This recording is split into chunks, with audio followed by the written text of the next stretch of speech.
Alright, y'all, this is gonna be my last video on social media. No, I'm not gonna kill myself, nothing like that.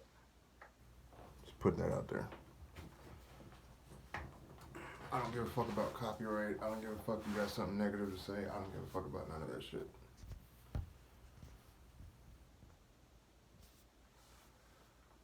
I've had trigeminal neuralgia for 7 going on 8 years, which is the most painful disease in the world, and it's called suicide pain. I ain't killed myself yet. Been toughing it out. That's not even the right word. It's not a euphemism good enough to be adequate enough to really paint the picture, but I don't remember who you are. Sorry, I can't remember your name. I think you're a dude, but it doesn't matter. I'm just trying to remember.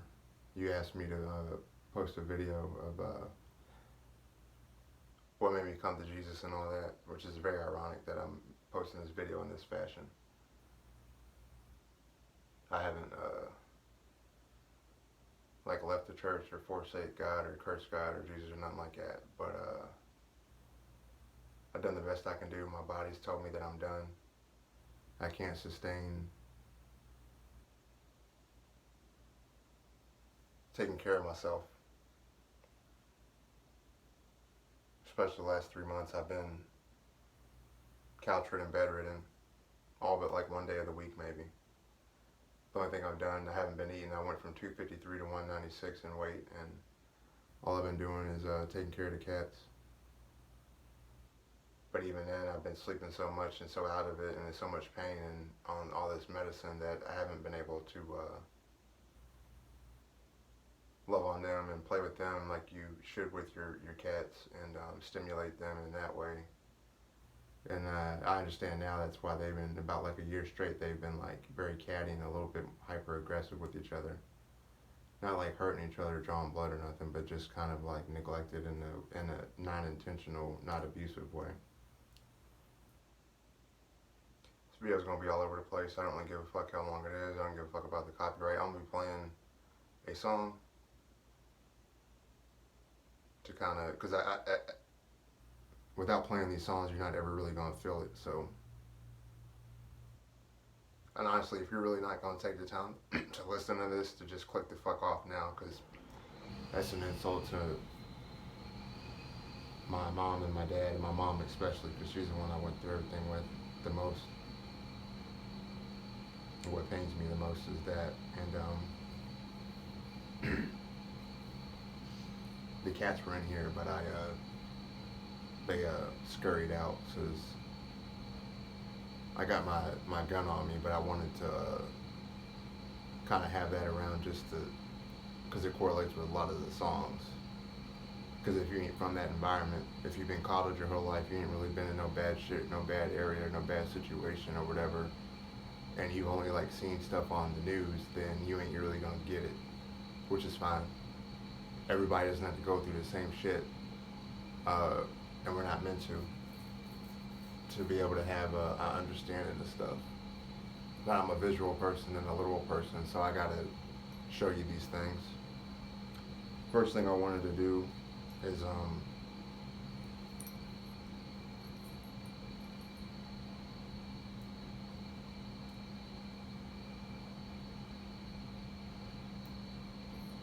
I'm about to be homeless soon, and it's winter here in Kentucky, and homeless people freeze to death. And I'm not going to live back in shelters again. I've lived in plenty of shelters. I'm not doing all that. I'm just done. I'll just freeze out in the cold, and that's it. Period. Ain't nothing else to say, nothing else to talk about. Because it's literally nothing else I can do than what I've already done, which is my very best. I've done DoorDash a week and a half or something straight or whatever, I don't know. And I only have 25 fucking deliveries and like $170. And my rent's $870, and I even got an extra week from my landlady, and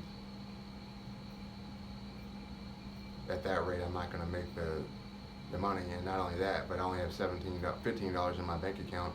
I had to spend $2 to get this Pepto-Bismol because I'm so sick and fucked up that I'll go through it. I go through one of these, a big one, in about 2 or 3 days. That's how fucked up my digestive system is, and I shouldn't be taking this because I have Crohn's disease. So everything is aggravating everything, and everything is compounding and getting worse and worse, and it's literally not getting better. I'm not talking about like I'm giving up. My body is giving out on me. It's done. Like I can't do nothing else. And that's just what it is. You know, sometimes you try as hard as you can, and it's not good enough. Charles Barkley tried as hard as he could against Michael Jordan, and he still lost, no matter what he did. And that's where I'm at, and I'm not even mad at that. I ain't mad at nobody. I'm not mad at God. I'm not mad at Jesus. I'm not mad at friends or family. I'm not mad at the lady that caused me to have the near fatal wreck that caused me to get the brain disease or the neuralgia and the 6 brain surgeries that failed. I ain't mad at nobody. I'm not mad at the fucking thing. But I am done. Because I've hit a wall, and there's like it's a brick wall, and people can't go through walls.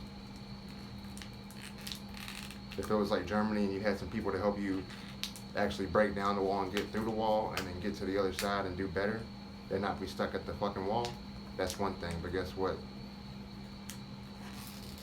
And it's not. See, when you're posting to GoFundMe by yourself, it's not just about like. See, I was supposed to take this hours ago, and I've been out of shape trying to make this DoorDash money before I realized it was pointless because I had an order. It's ironic. It was these rich people, and it was like a $4.60 payment that I got, and they didn't leave a tip, which is what's actually not fine in this case because I actually do need the money. I'm not being petty. I'm being serious. I'm trying to pay my rent, so I'm not out on the street, and so that Harlem Joker can have a home. And Joker's been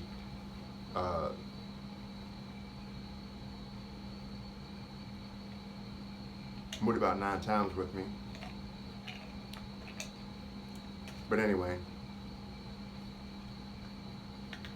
I promised him he'd always have a home, and I'd always take care of him and be his daddy. And I said the same thing for Harley. I got them at different times. She's 6 and he's 9, but there's tons of people, tons of parents every day and every year that have to give up their kids because they know that they're not fit to be in a good situation to take care of them and give them the kind of life they deserve. And obviously, with us being homeless, that's impossible with cats. They're not dogs. And even if they were dogs,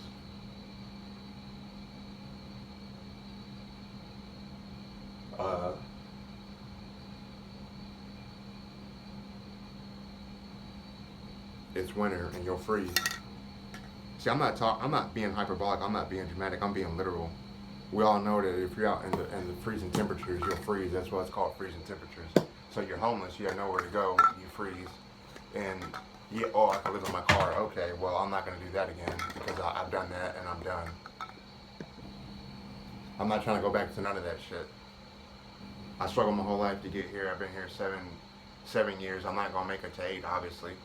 And it was good while it lasted. I did the best I could, and I'm trying to figure out why God's not helping me. I'm not asking to be rich. I'm just asking to make it till I get my Social Security disability, which I just opened the paper and they sent me another appointment thing for. It's actually here in Louisville. It's like 20 minutes away where I live, instead of in Frankfurt, which is our capital. Which is ironic because I asked her if the appointment would be in the same place, and she said yeah, but it's actually here in Louisville instead of Frankfurt. But I'm not gonna make it to that either. But I've basically been trying to get on disability my entire life, from like 14 to now. Half my life I was in Georgia. I never was able to get it. Well, I think I was, but I didn't go to the Social Security office with my mom to do the stuff. Yeah, that's what it was. But as an adult, I've been trying to get it the last 9 years or 10 years or so. Well, since I moved back to Kentucky, so since 2015, so the last 8 years I've been trying to get it.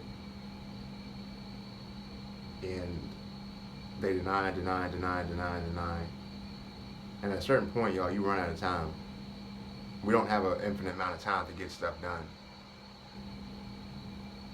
You got so long to pay a bill before it gets cut off. You got so long to pay your rent before you get evicted. That's just how the world is. And I know there's a lot of shit going on in the world, and there is all the time, but especially now. But I'm not talking about none of that. I'm just talking about my situation in my life. So if you want to try to make it seem like, oh, I'm trying to take away emphasis on or eyes on what's going on in other places, that's not what I'm trying to do. I'm just telling you my story. It's my last. I'm not talking to nobody else. I don't want no girlfriends, no wives, no friends. I'm not posting on social media no more. I'm not streaming on Twitch. I'm not doing none of that shit at all. I'm just done with people, man. Because all I've ever done is be selfless and help people my entire life. And it's like the one time I actually need real help, and the only time I ever ask anybody for help my entire life, ain't nobody around. And that's fine. I ain't mad at nobody. You might think I sound bitter, but I'm just telling you perspective of how it feels and the reality of even if you do a lot of good things for people, that doesn't necessarily mean that it's going to come back to you. So like, if this ain't a karma thing, this is a reality thing. I'm talking about reality. I'm not talking about nothing else. And so I'm trying to figure out, like, what's the fucking point of God and Jesus bringing me through all this madness? Like, you'll hear that I can't really get into everything because it's too much, but I'll do the best I can. But why would God and Jesus bring me through all this stuff just to have me end up homeless during winter again? And, fucking freeze to death and lose my animals, Harley Quinn and Joker, who are all I have left. And again, I'm not talking about God and Jesus. We always have God and Jesus. I'm talking about, like, your family, what you actually had physically. Like, before you get to heaven, I'm talking about what you have on earth. And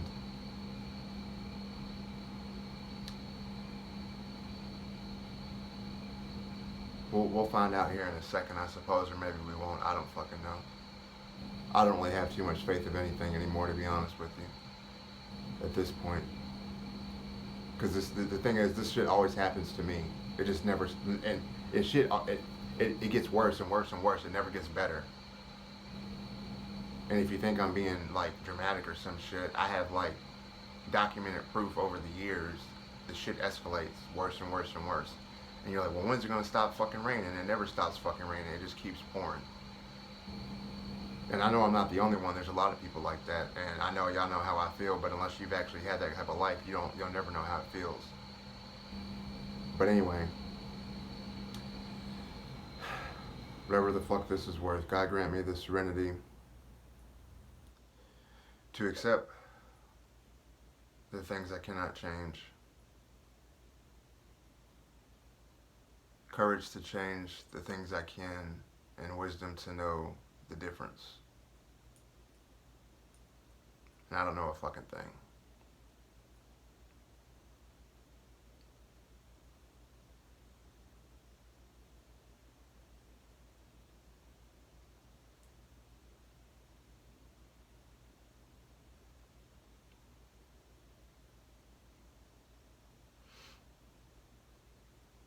So this is what we're gonna do. I've only done this about 3 or 4 times in my life.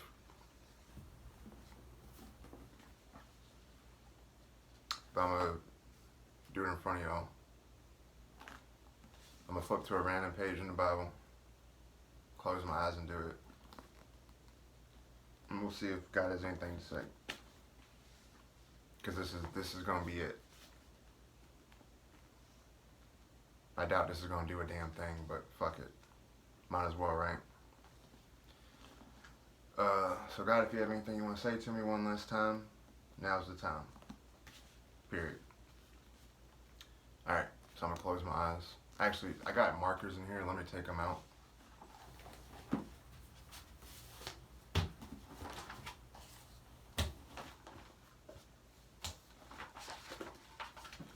And alright, y'all can see that there's no more markers in here anywhere. Maybe, well, hopefully, maybe. I can show y'all. There's no markers. Alright, so we're gonna go. You see? We'll go with this one. Whatever page this is. You guys see the page? Wherever my finger is here. You guys see that? My eyes are closed. Right there. So we'll read that down.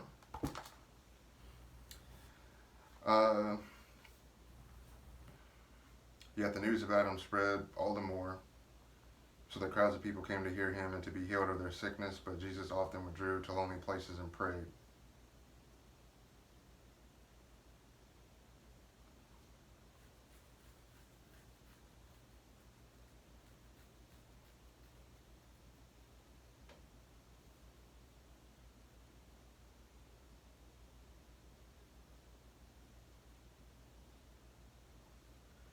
I guess I'll read this since it's below it. Jesus forgives and heals a paralyzed man. One day Jesus was teaching, and Pharisees and teachers of the law were sitting there. They had come from every village of Galilee and from Judea and Jerusalem, and the power of the Lord was with Jesus to heal the sick. Some men came carrying a paralyzed man on a mat and tried to take him into the house to lay him before Jesus. When they could not find a way to do this because of the crowd, they went up on the roof and lowered him on his mat through the tiles into the middle of the crowd right in front of Jesus. When Jesus saw their faith, he said, "Friend, your sins are forgiven." The Pharisees and the teachers of the law began thinking to themselves, "Who is this fellow who speaks blasphemy? Who can forgive sins but God alone?" Jesus knew what they were thinking and asked, "Why are you thinking these things in your hearts? Which is easier to say, 'Your sins are forgiven,' or to say, 'Get up and walk'? But I want you to know that the Son of Man has authority on earth to forgive sins." So he said to the paralyzed man, "I'll tell you, get up, take your mat, and go home." Immediately he stood up in front of them, took what he had been lying on, and went home praising God. Everyone was amazed and gave praise to God. They were filled with awe and said, "We have seen remarkable things today."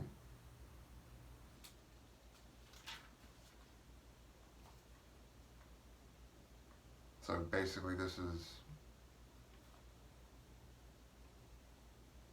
Luke 4, or well, it's on the left page is Luke 4, and then it goes to Luke 4:5, and Jesus calls his first disciples. Jesus heals a man with leprosy, and the one that I read, where my finger was at, was the last paragraph of heals a man with leprosy.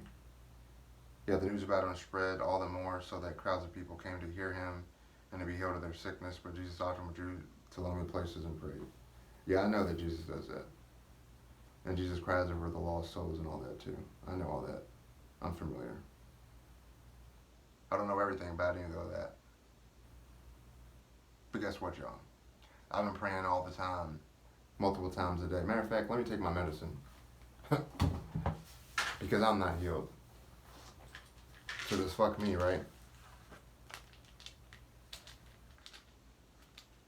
I know that's not how God and Jesus feels about me, but that's how it feels to go through this all the fucking time.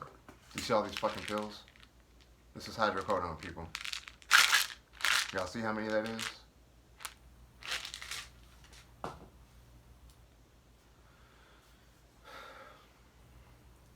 I guess there ain't much to be said about that. Oh well. I tried.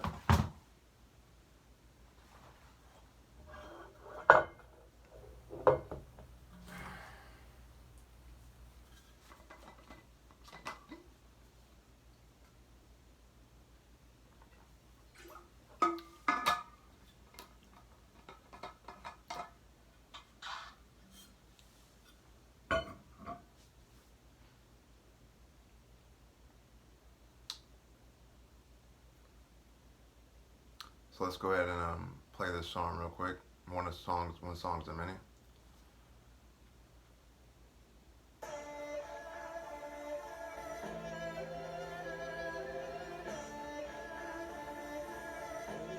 Hell motherfucking yeah. This one goes out to my nigga Mike Cooley. Hell yeah. Born thuggin', heartless and mean, mugging at 16 on the scene, watching fiends bugging, kicking up dust with the older G's, soaking up the game that was told to me. I never touched a cat, I learned not to touch a bitch from the prostitute.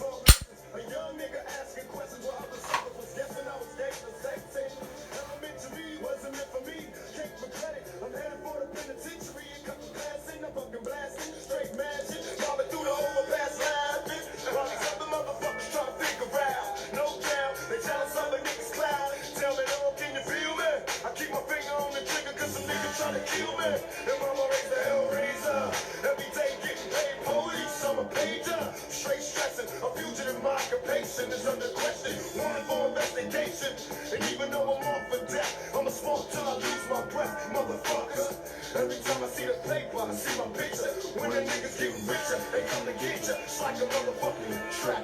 And they wonder why it's hard being black. Dear Lord, can you feel me? Major, Mama raised a hell raiser. Let's get major. Lord be my savior. Mama raised a hell raiser. Let's get major. Lord be my savior. Mama raised a hell raiser. Lord get major. Lord be my savior. Mama raised a hell raiser. Let's get major. Lord be my savior. Mama raised a hell raiser. Lord, can you feel me? Let's get major. Mama raised a hell raiser. Let's get major. Can you feel me? Show a sign. Running out of time. Everybody's dying. Mama raised a hell raiser. Can't figure why you let the police beat down niggas. I'm starting to think all the rich in the world are safe. Babies rushing to an early grave. God come save the youth. Ain't nothing else to do but have faith in you. For the thug, hope you understand. Forgive me my mistakes, I gotta play my hand. And my hands on a 16 shot, semi-automatic, crooked cop killing Glock. Can you feel it? Feel away. I'm praying but my enemies won't go away. And everywhere I turn, I see niggas burn. And every nigga that I know is on death row. You know, 17 and he paid the price. Little young motherfucker doing triple life. Though I tell him in his letters, it's getting better. If my nigga knew the truth, he'd hit the roof. Just heard, figure mama was smoked out. Fuck the drama, wanna break my loc out. You jingle. Nigga out the fucking pen. Hellraiser. Hellraiser. Can you feel me? Stress getting major. Lord be my savior. Special rain. Stress getting major. Lord be my savior. Special rain. Stress getting major. Healing, children. Trying to make it on these rough streets. Thinking beats come and save me. The whole world done made a nigga crazy. 7 can't control it. Screaming down, motherfucking enemies loaded. Everybody run for cover. Oh shit, thug life, motherfucker. Duck quick. And the run don't worry me. Cause do or die till they bury me. Yeah, Lord, if you hear me, tell me why. Little girl like Natasha had to die. She never got to hit a bullet, just heard a shot. Her little body couldn't take it, she shook and dropped. On the news, how they fucked the girl. Now I'm screaming, fuck the world. In my hand is my friends that flip-flop. Then the tick till my shit drop. Motherfucker, I lick shots. Every nigga on my block drop 2 cops. Can you hear me? Let a nigga be strapped, fucked up and high. From the trigger, thug nigga. Stressing like a motherfucking drug dealer. And even in the darkest nights, I'm a thug for life. I got the heart to fight now. Hellraiser, cry. That's just life in the ghetto, do or die.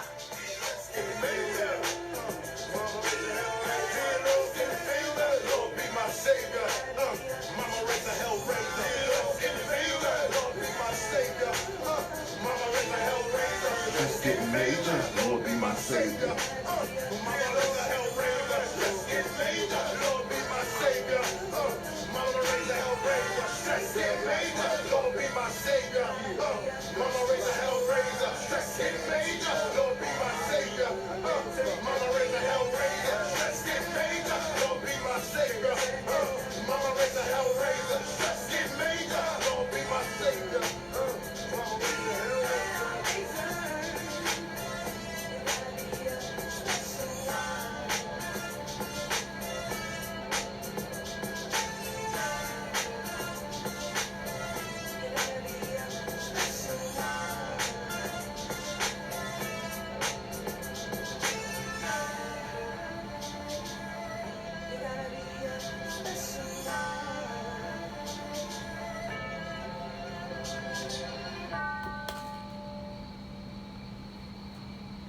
So every word in that song basically is telling my life to a T.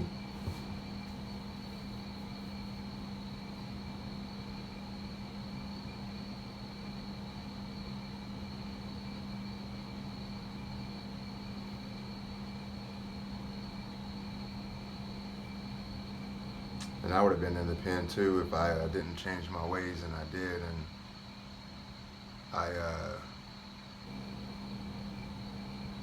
when I was 14, there was this bully since middle school named Zach Bellinger who he was a bigger kid and he was always picking on everybody, and he would do evil shit. Like my best friend Chris got the Usher CD and he loves Usher, and we would always be in the back. All the us cool kids would sit in the back. Usually all us colors and non-white kids. Some of the white kids was allowed to sit back there though, but it was just some goofy shit. It wasn't nothing like that or nothing. But he was listening to his CD and he had his headphones around his neck because he was talking to me and everybody else. And Zach was sat behind him on purpose, of course. And when Chris wasn't looking, he opened up his Discman, his Sony Walkman, and he broke the CD in half, and then he set the CD back in there to make it look like it was still whole. And so when Chris kept trying to play it, he looked at it, and he kept pressing play, and it wouldn't play. Then he opened up the player, and he saw it was broke, and then he looked behind him, and Zach was like laughing, all this stuff. And then on top of that, Zach said like, "Your mom's a whore," or some shit like that. "Your mom's a bitch," or "a stupid nigger bitch," or something like that. And because Chris is black, I'm black, right? French and German and some other shit. But anyway,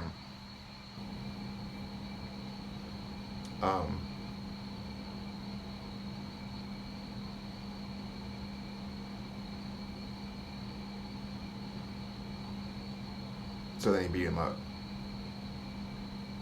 And but see that he said Zach still didn't learn. So one day, me and my girlfriend I lost my virginity to, Tanya.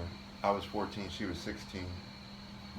Just to give you an idea of how insane my life was compared to some kids you know, or your kids, whatever. My mom took me to the Kroger,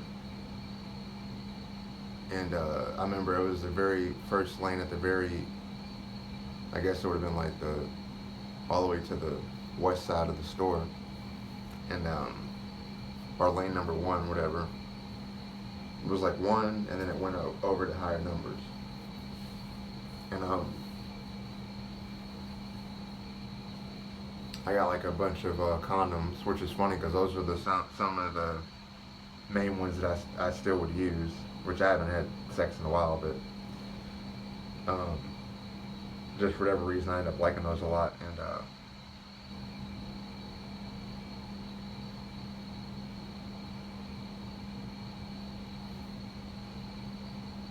Tanya had lied and told her mom that she was doing like something with her best friend or something for school, but actually my mom picked us up from school so that we could have sex and stuff.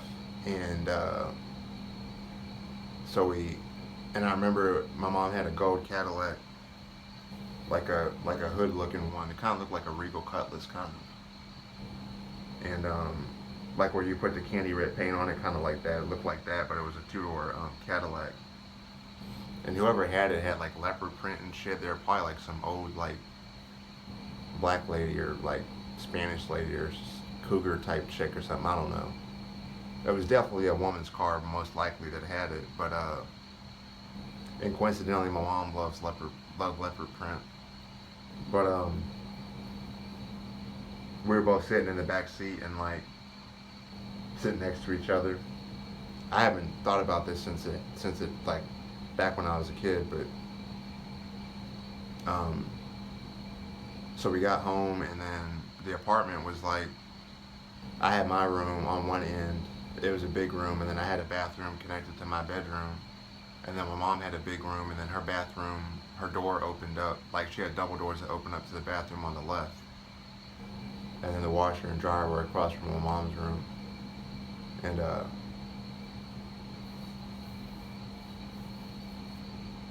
so we went in there, and it was kind of like a process, but I remember we were listening to I think The Chocolate Factory by R. Kelly, and this was obviously before all this stuff that happened with him, otherwise I wouldn't have been listening to him. But I remember, I think it was feeling on your booty, and we were kind of in a little bit of state of undress, and so like in my door, like my doorway to your doorway to into your bathroom, the door was open, and she was like, this is the first time ever, which is like pretty nuts. I pretty much had like a porn star type of fucking experience for my first time as a for my first time, which is kind of crazy because that doesn't usually happen. But um,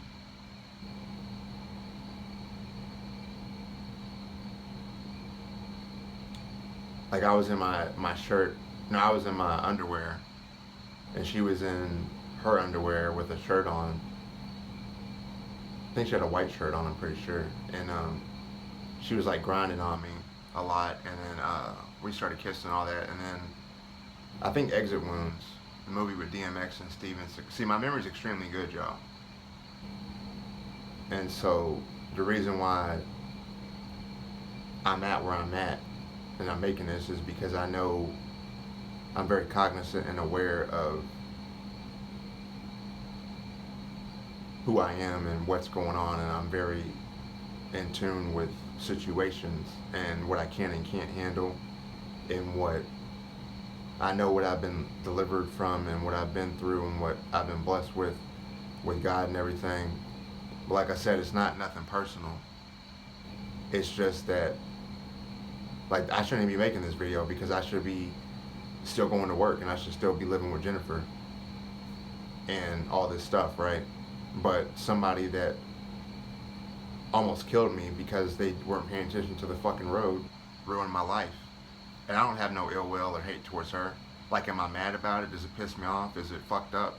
Do I get flustered with it? Yeah. But I don't like wish she goes to hell, or wish she gets in an accident like me and gets like paralyzed, or I don't wish none of that. I don't wish evil on nobody. I never have. I'm not like that. But the fact of the matter is she did what she did, and I can't change that. The same way I can't change that I'm sick how I'm sick, and I don't have but a finite amount of energy, and I've given all the energy and effort I have, and there ain't shit else I can do, and I can't be mad at that. You know, you ask for help and you get it, or you don't. It's just that simple. Period. There's plenty of people like me that get evicted or die every day, or a cancer patient that needs a surgery, or a surgery to remove a tumor, and then they get approved from some list, but then it's they're a day or a week late and they die, just like in Grey's Anatomy. Shit happens all the time. Like, y'all can't be like expecting every fucking person that's in a terrible situation like me or other people or yourself or anybody else to always get help and everything to be fucking like a miracle and great and everybody's good, because that's not reality. That's not the world we live in. And just because that is the case, it doesn't mean that you should curse God, because you should never do that or stop praying or whatever. But some things ain't meant for us to understand, and it's like the wisdom of no difference. I don't know the difference right now, and I'm not going to try because I'm done trying. I've been praying on it, I've been doing all that shit, and it ain't being revealed, ain't nothing happening, you know? So fuck it, I did the best I could do, and God knows that. Jesus knows that, better than anybody. But you can only do what you can do. You can only take so much. Ain't nobody a fucking superhero or Superman or impervious to pain or constant heartbreak or letdown. Like, eventually your ass is gonna break, my nigga. Whoever, no matter who you are. And and my mom is the strongest person I know, but I would definitely at this point put me and my mom are equals in that regard. I would maybe say my dad, but I don't know nothing about his history, so I can't speak on that. And it's bad enough that I went through everything I went with my mom, and then she died how she did. And I walked past her twice, and I didn't realize, but she was dead on the floor. So it's bad enough I had to lose my mom like that.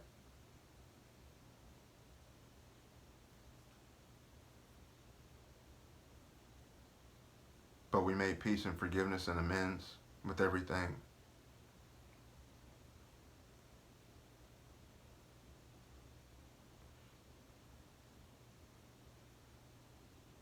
She was gang raped by Tyrone and some other guy. Tyrone was her stepdad. And I'm sure more than once. And my grandma Beverly never protected her. My grandma Beverly was, I know she sold drugs. She probably used them too. And she was severely overweight because she would always cook 5-course meals. And she's the type of white granny that was like really hood and from the streets. And whenever you came over and she said to eat, you had to eat. So my mom and dad got fat. And my dad took a weight loss pill called Fen-Phen, and so did my mom, and it fucked up his heart, and so he ended up needing to get a heart transplant, and he had an LVAD, which is a battery operated heart. And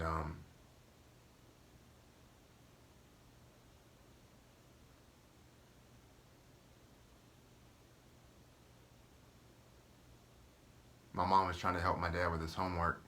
Man, I should have got a fucking Angry Orchard or something. Shit. But no, I don't have the money for that. Well, the fuck does it matter? Nothing matters. Anyway, nothing fucking matters. So this is what Lauryn Hill says when nothing even matters anymore. This is what this is. Any fucking way.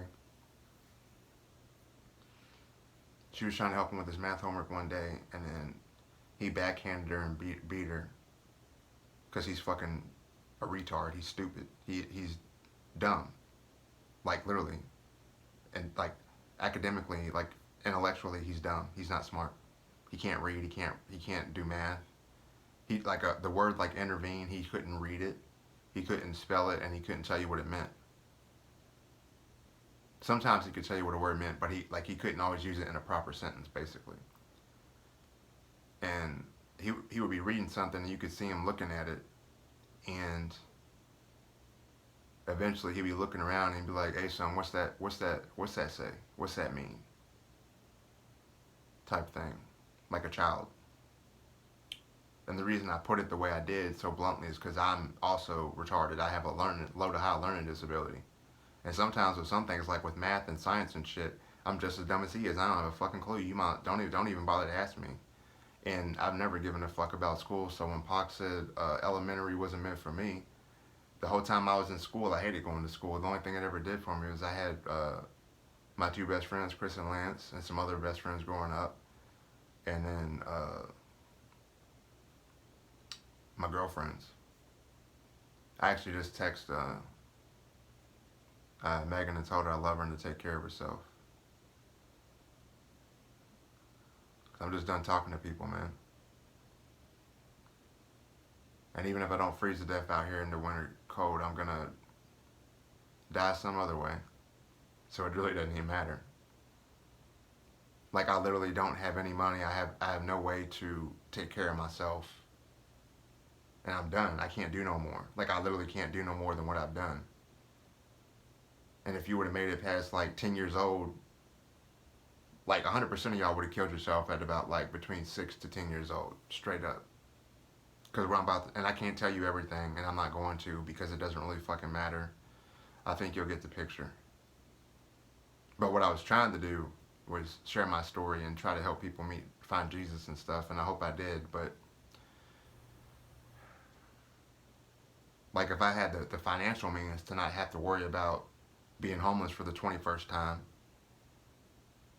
and I do count in my life, and not lose the last thing I have of love I have is my daughter and my son, Harley Quinn and Joker, and that hurts more than anything, which I'm trying to not think about right now.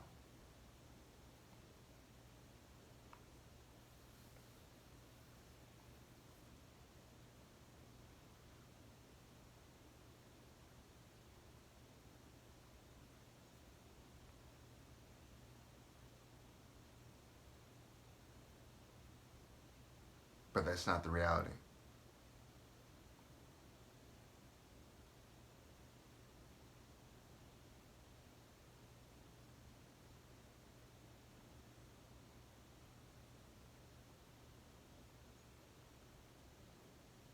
And I've been trying to not do this.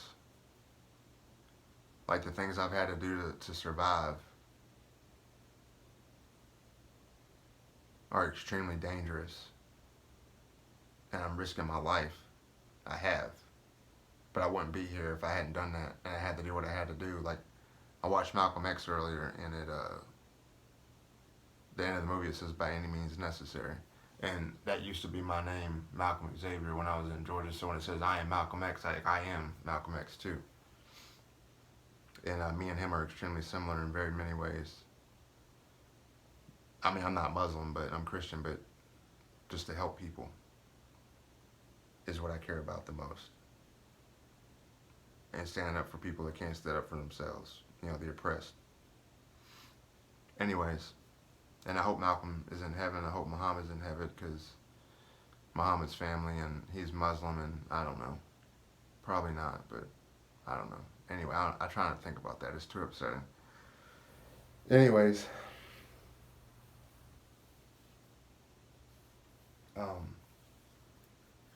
with me and Tanya, I'm pretty sure it was Exit Wounds with Steven Seagal and DMX. So the movie was on because you try to keep the TV on a little bit to try to block out the noise, the sex noise, and then a Britney Spears song came on, and she was like, "Can we change it to something else?" I was like, "Yeah," because I had like a little clock radio thing that had the music on, and we changed it to something else. And it was like missionary basically, and I might have been like on the side, like on her side or something maybe, but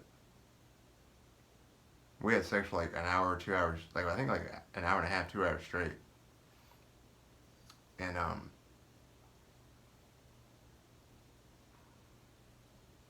it's ironic because the very first time I had sex, I was already getting accused of something that I didn't do. Maybe it's just some light skin shit, I don't know. But she was like, "Are you sure it's not your first time having sex?" I was like, "Yeah, it's my first time." And she's like, "Are you sure?" I was like, "Yeah, I'm sure. I'm not lying." But she didn't believe me, really. But it really was. Sort of.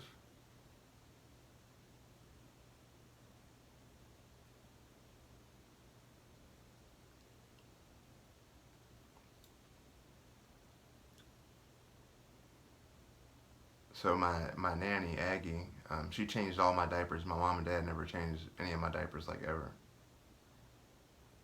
And she's from a rich farm family, a German farm family. And she has like 16, 17 brothers and sisters, two brothers named Melvin, and they both got struck by lightning. Can't remember if they lived or not. But she didn't want to live there anymore and ran away. And somehow she wound up from Michigan to Louisville, Kentucky, and that's where my grandma uh, lived over in Fern Creek. And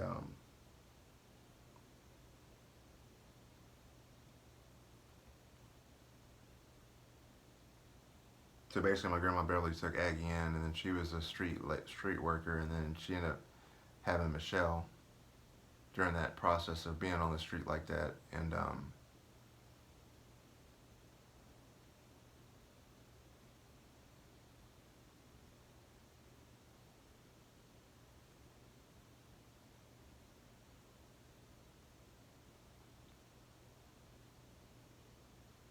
when I was about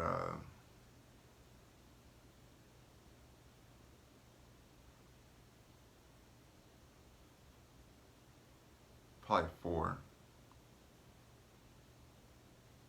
3 or 4, Michelle started making me do oral sex on her under the covers on the couch.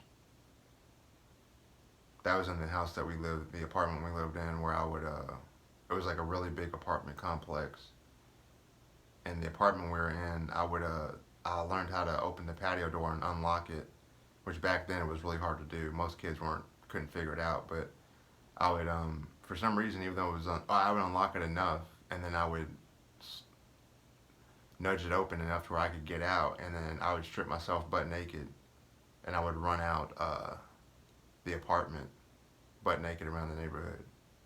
And eventually a neighbor would tell somebody in the house that I got out again. They'd be like, "Oh, Justin's out again running around." And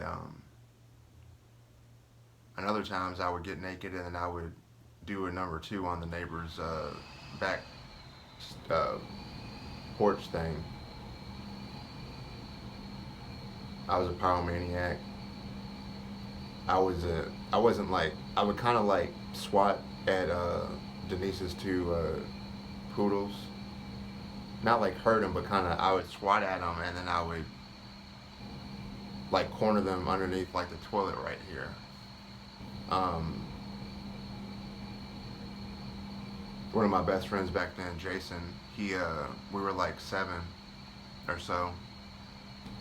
He had made all this mess in his basement before I came over, and because his room was in the basement, and he tried to like bully me and demand that I help him clean his room or clean the room, and I was like, I didn't do this, and he kept pushing the topic, and so I ran over him and did like a Luthez press, like when Stone Cold does it, and he's on top of the person going like that, and so I busted his face up real bad. And then right when I got home, my mom made me write an apology letter, which I did, and then he forgave me, and then everything was good. He was at my birthday party, and everything was fine. I had extremely violent mood swings. I would cry uncontrollably. I would get rageful uncontrollably. I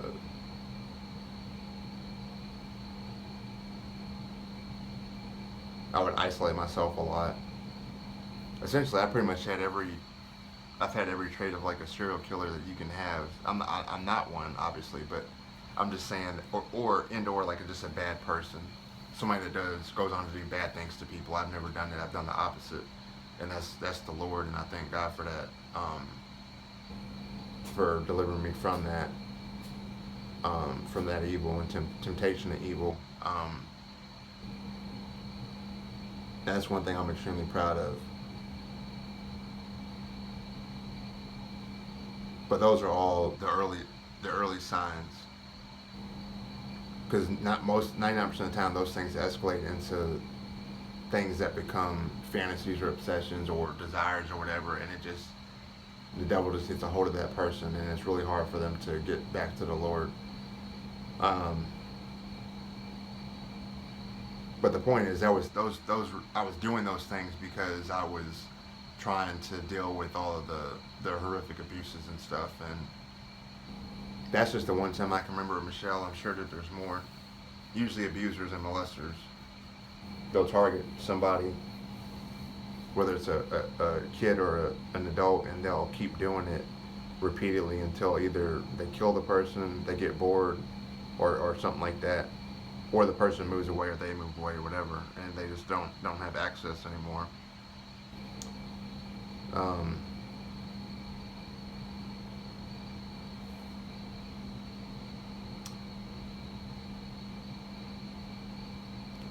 Somebody donated my GoFundMe, whatever. Anyways, even if somebody donated like $1 million, where I'm at mentally, man, I'm so fucking beat down. I just wanted the Lord to call me home. I've been asking God to kill me.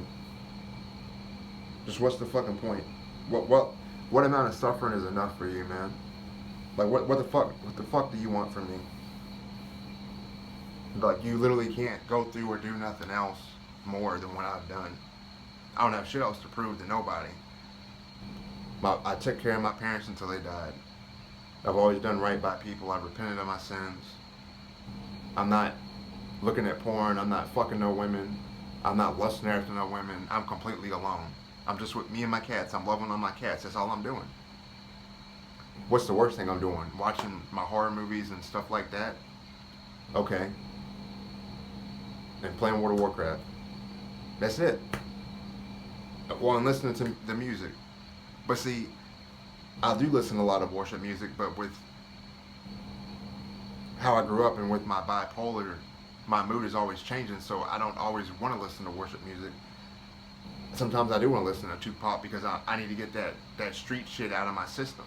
And that's what I relate to, because that's what the fuck I've been through. You understand? But we all fall short of the grace of God, and I understand that, but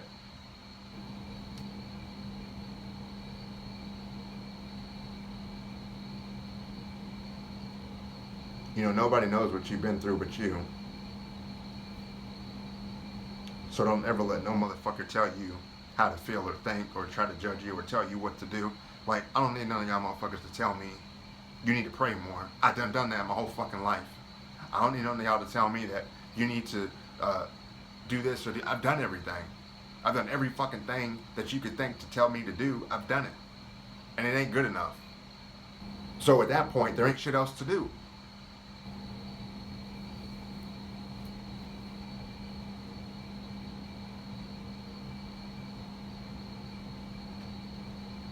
Because I've really, truly tried my whole life.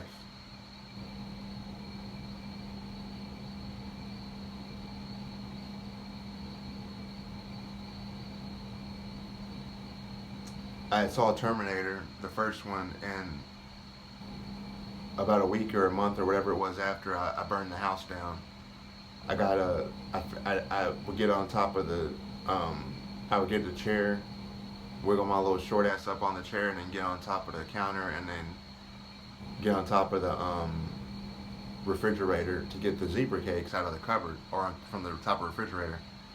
But then I saw the fire retarded, or the lighter, the long grass grill lighter. I saw that was there, and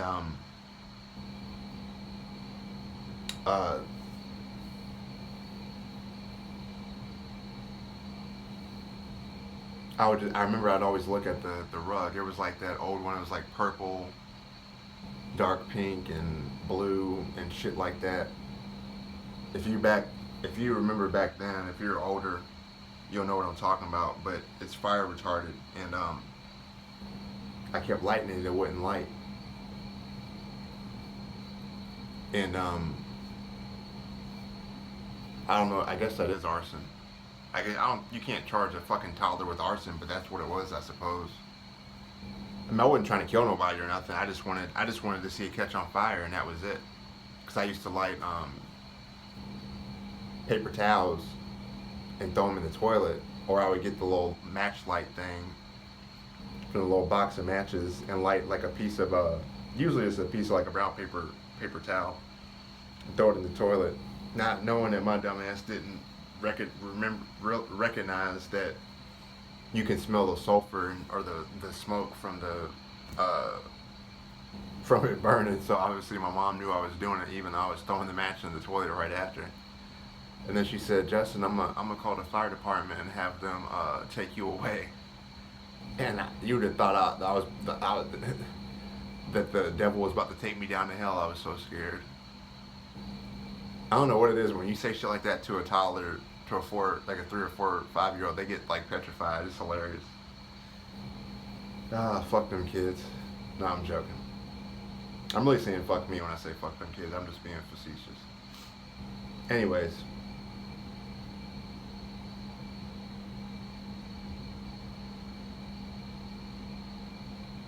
Like, I woke up today in extreme pain, and I was in such bad pain I couldn't even get to my fucking medicine, and it was like this far away, and I couldn't get to it. So already when I'm waking up, I'm in hell all over again.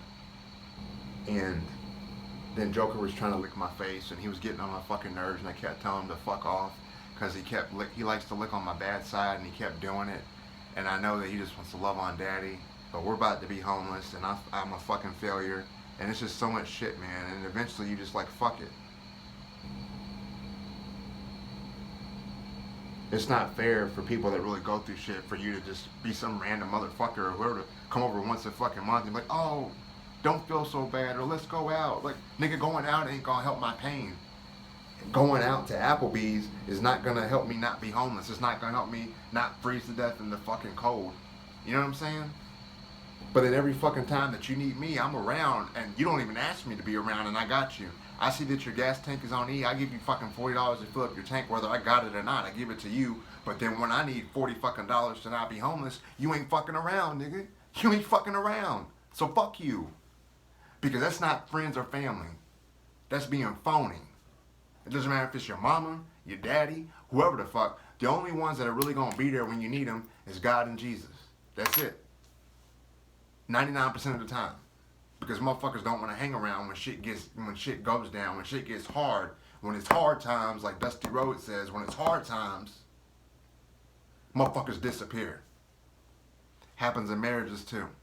Y'all niggas is fake. And y'all know who you are, so fuck you and stay away from people. Because all you're doing is fucking people up and ruining their fucking lives. And you know you ain't shit. You just want to have some fucking pussy or ass or money or drugs or drink or whatever the fuck or some kids. And you just want to take from what the motherfucker you can get. And then when everything's good, it's good. And then when shit's hard, you fucking dip out and go on to the next one. That's some fake ass shit, man. And I ain't mad at my friends or family. Y'all niggas don't want to be around. You don't want to be around. It's fine. You got your reasons, and you ain't got to explain shit to me. You ain't got to send me no letter. You ain't got to text me or none of that shit. You don't have shit to explain. You don't have to explain your fucking self. If you want to explain yourself, that's fine. But I'm not asking you or forcing you to do a goddamn thing. Not a fucking thing. Nothing. I don't call y'all. I don't text y'all. I don't stop by your house talking about where was you at when I needed you. I don't do that. If you want to reach out to me, if you want to be a real man, a real woman, a real nigga, a real bitch, or whatever, if you want to be a real one and you want to come to me with some real shit, on some Tupac real shit, and be like, hey, yo, I fucked up. I'm sorry I wasn't around, but I want to be around now. What can I do to try to mend the fences so we can get back and be copacetic how we used to be? But y'all don't do that, do you? When's the last time you did that for somebody you knew? Oh, they're fucking dead now, right? Because they had cancer and you came what? You were too busy? Y'all niggas is always too fucking busy. Right? It's sick, man. That's why I take great pride in the fact that the Lord blessed me with the gift of empathy and selflessness to help others, and I've done that my whole life. I got off the Greyhound, and I was like 19, 20. And I was going to stay with Chris and his family, and I was waiting for him to pick me up, and I had to go to all these hotels to try to like get Wi-Fi so I could call them and then use the bathroom. And I went to this Ritz hotel, and they were fucking assholes. I basically had to act like I was going to rent a room to get to use the bathroom. But when I got off the Greyhound, when you get off the Greyhound in Atlanta, right across is Magic City, which is the strip club, which is crazy. So imagine all them little kids being like, what's Magic City? And these little girls growing up to be strippers. It's fucking sad. But any fucking way. Or guys getting addicted to strippers and sex or whatever. Any fucking way. It's all a cycle. But this young black kid was probably about like 14 or so. I remember there was a crackhead with one leg on crutches. Like going real fast across the street to the outside of the Greyhound station. And there was another crackhead like hopscotching, like just gyrating and dancing all like hype like, but it was cold as fuck outside.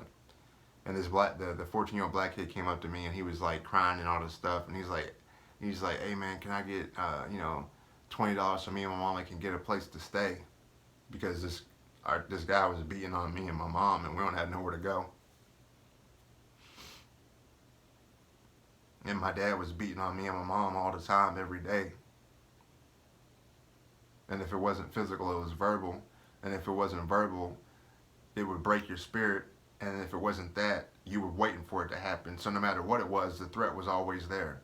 It was like Hitler. It was like, what the fuck's he gonna do today? How bad is it gonna be today? Are we gonna live today? You know, am I gonna have my mama today? Or is my mom is he gonna kill me and my mom's gonna not have me? And you imagine living like that your whole life. And when till your dad gets so sick that he has to have a heart transplant, he can't physically do that no more. It's hard to explain. That kind of pressure and stress. And it's your fucking mother, man. That's my mama, man. Only thing that makes me cry is missing my mom. And the thought of losing Harley Quinn and Joker. And then meeting God and Jesus. Those are the only things that get me emotional. That's my fucking mother, man. And I couldn't protect her because I wasn't big enough. And I know it's not rational or reasonable to think like that. But when you're a little boy, you'll die for your mama. No matter what fucking age you are. And even though I know my mom's in heaven and shit still hurts. Because the trauma and the memories are still there. You see, I've forgiven my dad and my mom for everything. But the trauma's still there. And that's what we got to deal with while we're here. Because if we could all just take a fucking Prozac and everything would be fine, then wouldn't nobody be committing suicide now, would they? Wouldn't nobody be addicted to drugs and alcohol, would they? But there can be the DDPs and the Jake the Snakes. Shout out to DDP, man. That's a real nigga right there. You want to know how to be a real fucking friend? You go down in the trenches with your people when they need you. When the devil's got a grip on them and he's ready to drag them to hell, and you show them the light and love and help them. That's a real fucking friend, man. But none of y'all niggas do that shit. There's a bunch of you sick fucks that are gonna be out there watching this, laughing. Oh, he's having a bipolar meltdown. Oh, he's weak. Oh, he just wants attention. All this shit. Fuck y'all, man. Because see, then when you have some shit like me, when you have this moment like me, you're going to be wanting help. And then you'll see how it feels. But then when some shit happens to you, it's not so fucking funny, is it? No, it's not. Not at all. Not at all.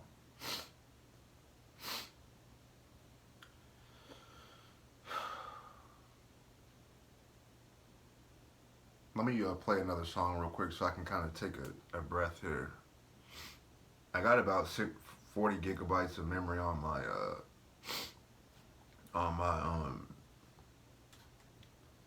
my phone, so I should be able to do this whole video.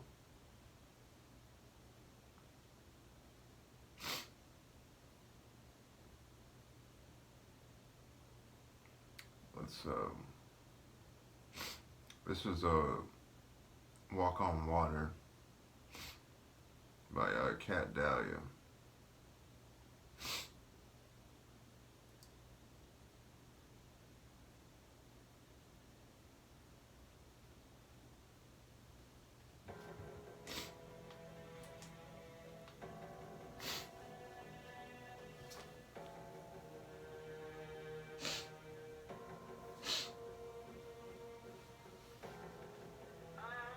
I haven't heard this song since I tried to kill myself in 2015, so it's gonna be a little bit hard to listen to. This was playing as I was dying. You said your light, you left me blind, but I could never turn away. Whether you're black, whether you're white, you always left me in the gray. And my shadow's cool, but I never know. Now I'm chasing blue. Are you chasing you? You bring the rain, you bring the night. I never get the time I need. I wanna cry, you wanna fight. All this loving goes in me. Wish you wore my shoes, 'cause I tore them through. But what would that prove? I'm so confused.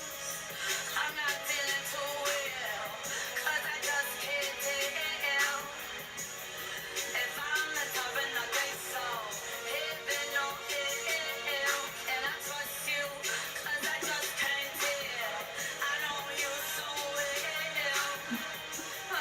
Remember when we fell? Remember when we fell? I'm attracted to the ocean just because I feel it. Can I walk upon the water? Babe, I'm attracted to the ocean just because I feel it. Can I walk upon the water? And I'm drowning in emotion. Your quicksand suffocating. Wish I was a little taller. Babe, I'm attracted to the ocean just because I feel it. Can I walk upon the water? You shed your light, you left me blind, but I could never turn away. Whether you're black, whether you're white, you always left me in the gray. And your shadow's cruel, but I never know. Now I'm chasing blue. Are you changing you? You bring the ring, you bring the night. I never get the time I need. I wanna cry, you wanna fight. All this love that goes in vain. Wish you were my shoes, 'cause I've torn them through.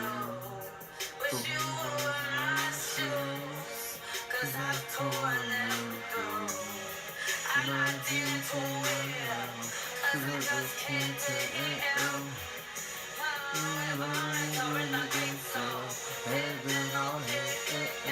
Can I trust you? 'Cause I just can't tell. You so well. Remember when we fell. Remember when we fell.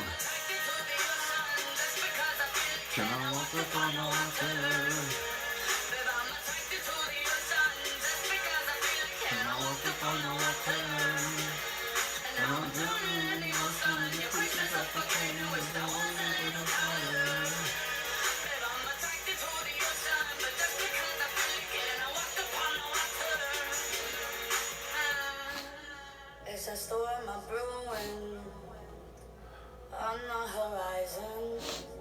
No matter what I'm choosing, baby, I ain't deciding. It's suicide, suicide. Like you told me, catch a knife. I trade your promise for my life. I'm attracted to the ocean, but just because I feel it, I can't walk upon the water. But I'm attracted to the ocean, but just because I feel it, I can't walk upon the water. And now I'm drowning in emotion. Your quick are suffocating, wish I was a little taller. I'm attracted to the ocean, but just because I feel it, I can't walk upon the water. I can't walk upon the water, no. I'm attracted to the ocean, but I sit right through, I drop for you. Baby, I sit right through, I drop for you.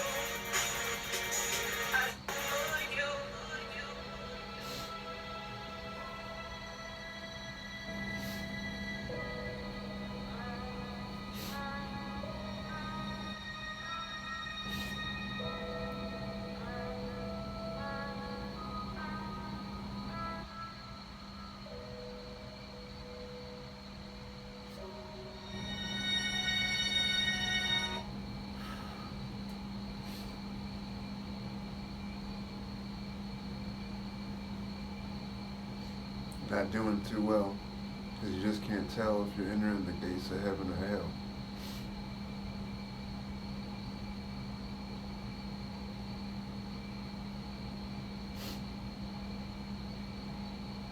I mean, I know that I'm gonna go to heaven, but it's kind of like, how long do I have to wait to get there? How much? It's kind of like you come so far to only to fail, and you don't want to leave Earth without accomplishing the most important things that you want to accomplish to honor God and the Lord. And like right now where I'm at, I there's nothing else I can do. And so I was like, I feel like I failed God, and it's not a good feeling. It's the worst feeling in the world. And at the same time, it's like, well, where was the help at when I needed it? Kind of a thing. And then I go back to, well, I'm just trying to understand something that ain't meant for me to understand. But the truth will set you free, and all things will be made clear in the end. But see, when you have a pattern of horrific child abuse, and you're trying to find the reason and the rationale, and you're trying to find closure, you're trying to like just see what do you need to do to make all these bad things happen to me stop. And it doesn't stop, it just keeps going from one thing to another.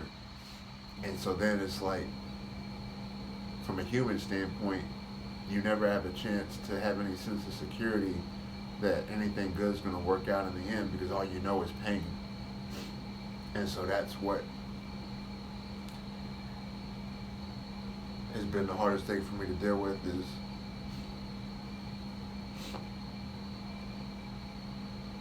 it just goes from one thing to the next, and the next thing just gets worse than the last thing. I was born 3 months premature. I was in the NICU so I almost died when I was born. I had a heart murmur, and they had to work on me, all this stuff, and then I was in the NICU for 6 months. And then another 6 months, I had a heart monitor and a breathing monitor machine, like the little beep thing. And then after that, oh, and my right leg was hooked up like a J into my stomach, like my right by my navel. So my pretty much my leg was this much off of length.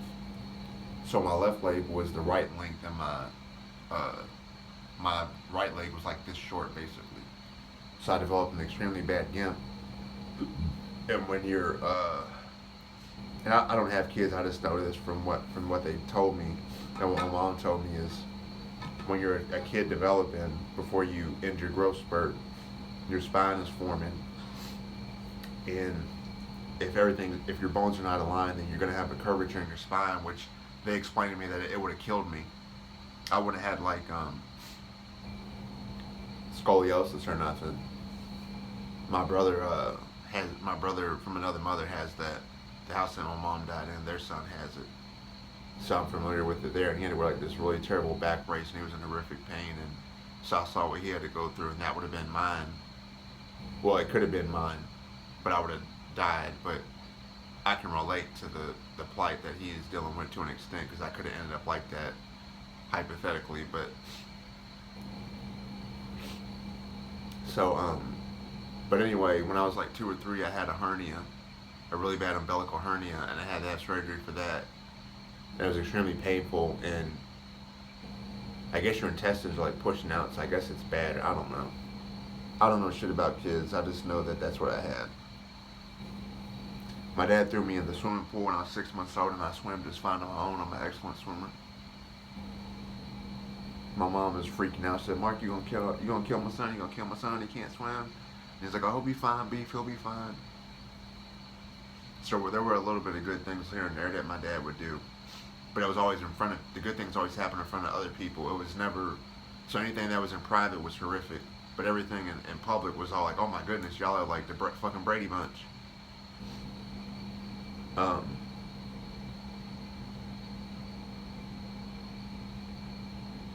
And then after the umbilical hernia, I kept developing worse and worse and worse again, and I was having all this horrific bone pain and stuff, and so they had to do the leg surgery to make my leg longer. So the Lizaroff is what it's called, but I had 18 pins in my leg. It was that one hurt the most. She had to get tweezers and dig out all the pus in there, because if you don't get the pus out, not pussy, pus, it's the red stuff that when you have an open wound, if you don't dig it out, then you'll get gangrene and you'll die, or your shit will fall off. It'll slough off, and you'll die basically. Gangrene trickles up your veins and shit in your tissue, and it eats your tissue and infects it, and it makes it necrotic, and it kills you usually. And if it doesn't kill you, you gotta get all your shit cut off wherever it's at. But I'm hairy. You can't really see all of them. Some of them you can see a little bit better than others, like this one. This one, obviously, you can see this scar here, that one, and then over here, this scar here. So that's when I was like 6 or 7. This is say 6, so I had that when I was 6. And before I had the surgery, like, "You want to drink some magic Kool-Aid?" And I drank it. And then I remember them very vividly willing me back, and they put me under. They didn't tell me what they were gonna do. And then I woke up like something from Saw, and everybody was there. My mom and dad and my main, most important, closest family, the doctors and everything. And there's about 15 people around me or so, all bunched together in a circle. And they were all like holding the bed, almost like they're trying to like do an exorcism and not let me move. And not that there was an exorcism, I'm just being hyperbolic, but I forgot that, whatever, it's fine.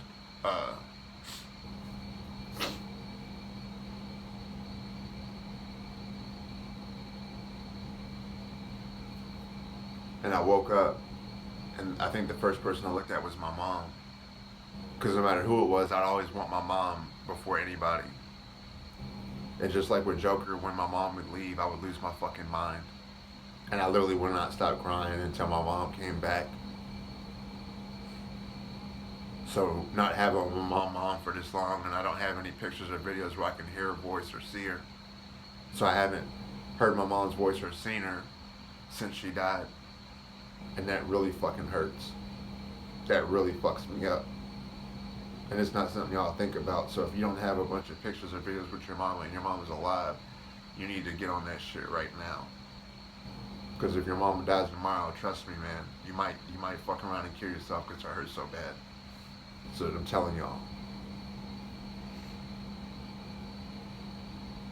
But I didn't realize it until just a second. But I never wanted to have pictures or videos with my mom because 99% of the time, she wasn't my mom. She was somebody else, and she was a nurse, so she knew how to mix like drugs and alcohol to get like an even more bigger high. So she was completely out of her fucking mind, off her ass, just fucking out of it, in a different fucking planet. And I didn't want to remember her like that. And so that makes sense now why I don't have anything. But now I forgot. I've lost all my childhood memorabilia, everything. I don't have anything. The last thing I had was my baby blanket. Then I lost that. And we were in Tennessee and we had all our stuff in storage and we were trying to get it. And I'll never forget, my dad was being extremely domineering and violent looking at my mom and not wanting me to walk around too much like a little kid does because I was just a kid. And he basically forced my mom to leave all of our shit there. And my mom had a really nice a really nice picture of a boat, like a 50 by 50 painting that had like the special I don't know what you call it, but mesh type of material stuff, and it was a really good family heirloom from my grandma, and all that stuff. He made us leave, and we lost everything. So I don't have shit. So not only do I not have any picture or video, I don't have any childhood pictures or anything other than like random stuff that family had. But even the pictures, I don't want the pictures. I'd rather have a video. Like one video could replace all the pictures of my mom. And I got afraid that I would not be able to remember my mom's voice, but I can. I try to not think about it because it hurts too bad, but I just wonder how much longer do I gotta wait to hear my mom's voice. And I talk to her all the time. But then I'm like, well, why in the hell would anybody that's in heaven come down here and leave heaven just to say hi to you? They wouldn't. But then I'm like, well, people do have guardian angels and stuff. And it's funny because right when I said my mom's name when I woke up, Joker started looking in one of the two spots that he always looks above my bed. And he was looking like that. He's never raised his hair or hissed or nothing. So it's not nothing demonic or evil. But anyways, he heard me. Let me let him in because they ain't been in here. They're going to start crying. Come here, baby. Hi, sweetheart. Come here. Come here, baby. I know Daddy been gone. Come here. Oh my goodness. Hi, baby. Come here. Oh my goodness. I love you, baby. I missed you. I missed you, baby. You understand? No? You wanna do your own thing? I missed you, baby. I miss my little man. Yeah, I missed you, baby. You know Daddy always loved you, right? You're my baby, Joker. But Daddy tried, buddy. I tried as hard as I could, okay? I'm gonna find you a good home. Make sure you got best home, okay? You and Harley. Daddy will see y'all again when the Lord calls y'all home, okay? But Daddy's too sick, buddy. Daddy can't do it no more. I wish I could have done better. Daddy's just too sick, man. I'm sorry. Okay? I'm sorry, baby. But you know, Daddy always love you no matter what. Even if I'm not with you, I'm with you, okay? I promise it.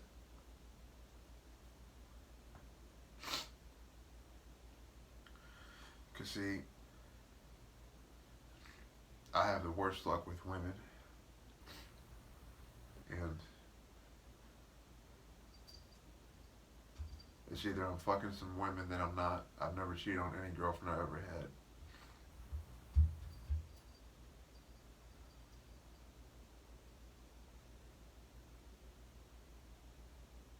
And they'll be acting totally fine and things are going good, and then it's like one day they totally switch up.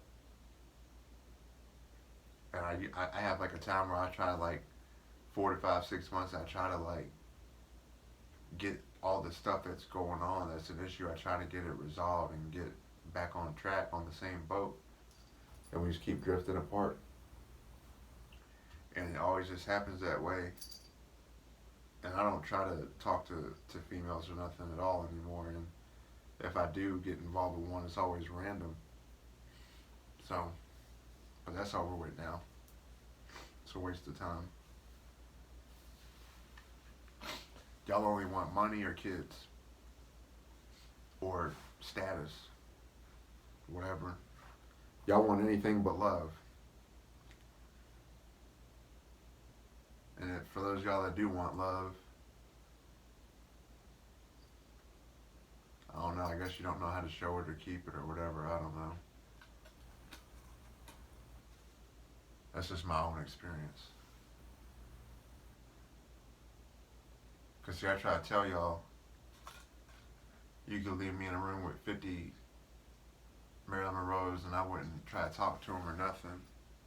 Because I wouldn't. You could leave $1 million in cash in front of me. Even now, I wouldn't touch it. Because that's not who I am. And I take that shit very seriously. But for some reason, y'all get shit in your mind. And then that fucks up the relationship because you're get off that. You're making something seem like something it's not. Anyways. So I had the surgery on my leg. I woke up and I shook the whole bed violently, even with all them adults holding it down. And they had to give me a sedative and I'm sure some pain medicine, but they gave me something and it knocked me out. And so I had that. And the thing is you had to twist each. It had 4 knobs on each one, and you had to twist it like a certain amount of milli-inches a day. So in other words, when you're twisting it, it's twisting your bone. It's like forcing it to grow. And that was multiple times a day. And obviously I had no mobility. I was in a wheelchair. I had a walker when I started to be able to use the walker. And then cleaning all the pus out and all that stuff and just all the everything. And the worst part was when I had to step on it to make sure my bone had formed all the way, like hardened. I had to step on it, and stepping on it hurt just as bad as when Joker was with me, when I had my first trigeminal neuralgia attack.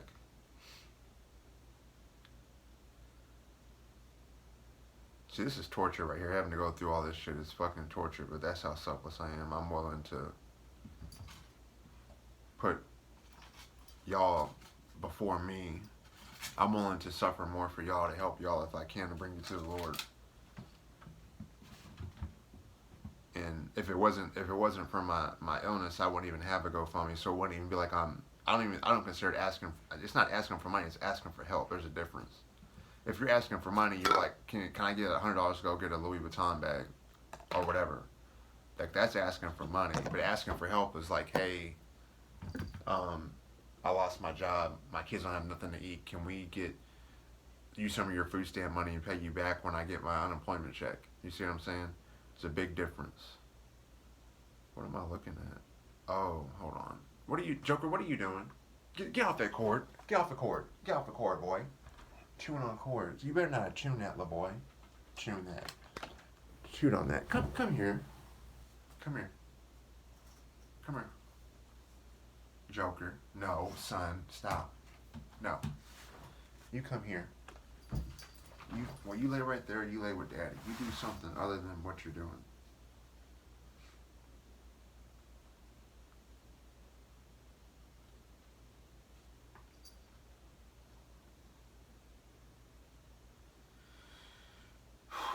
Man. Not to mention the fact that all these goddamn fucking robots on fucking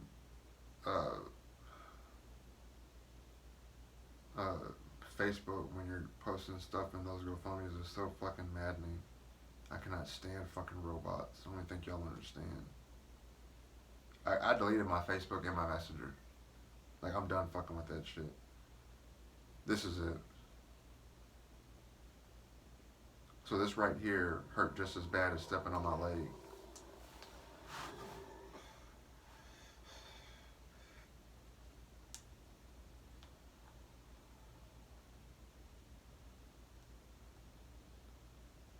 Did I fall asleep? I must have fallen asleep quicker than I thought I did. No, baby, stop. See, he's trying to lick the side of my head, or bad side, left side of my head.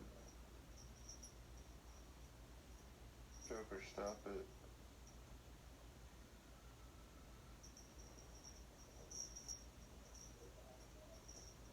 Joker, stop.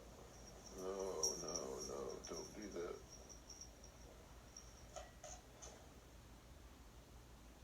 He's just trying to help Daddy.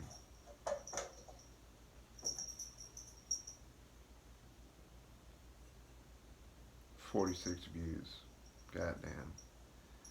What a waste of fucking time that is. Worst pain ever, and I got 46 views. I'm just more worried about bringing attention to it to help other people realize how serious this shit is. It's just like, whatever. I just don't give a fuck, man.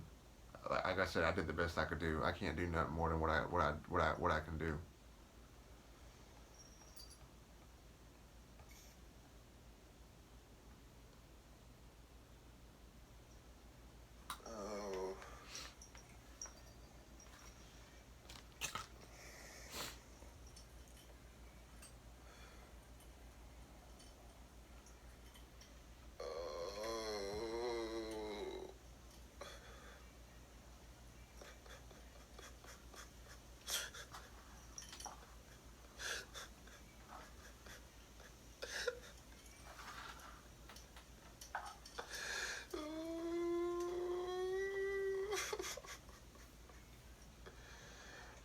Stop hurting. Ow. Oh. Oh. Oh. Ow. Ow. Ow. Ow.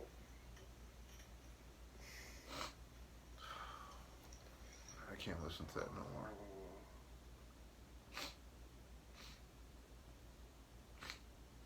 Hi, baby girl. But stepping on my leg with my Lizroth on hurt just as much as my first attack. And that's when I didn't have any medicine.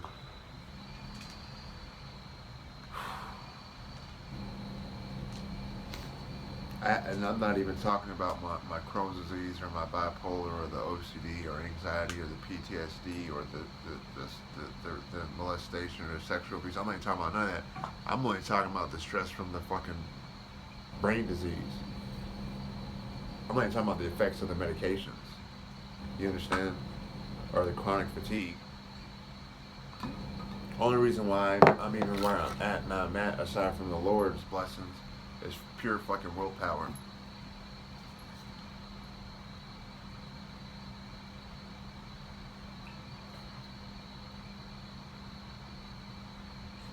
There's been 2 people in my church that committed suicide, and even those of us that are closest to the Lord, we can still get got.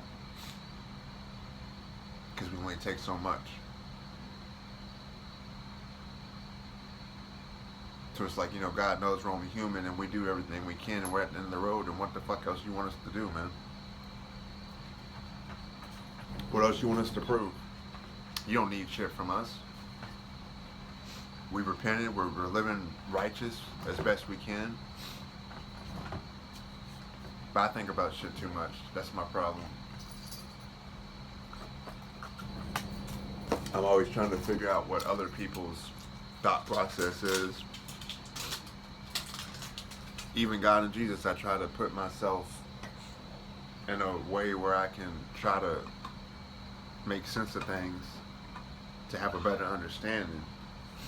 Because that's how my mind works. There's a question and I need an answer. I can't not have an answer because then I can't stop thinking about it. And that's when the OCD gets extreme and out of control. Like with washing my hands, I have extreme OCD about keeping my hands clean. Anytime I come in and out of a place that's not my house or my car, I gotta have my hand sanitizer, and until my hands are clean, I can't stop thinking about it. So it's like until I can understand what God or Jesus, God, Jesus wants from me. I mean, I know they want me to help people and tell my story, and I am, but it's like I can't tell my story if I'm freezing the cold, fucking dead. That's what's gonna happen. So it's like, what's the point? At that point, what's the point? What do you need me for? Why was I even fucking born? So maybe I was right when I was telling my mom that she's fucking stupid for having me with my dad, and she knew how horrific he was, and she knew what she was signing me up for.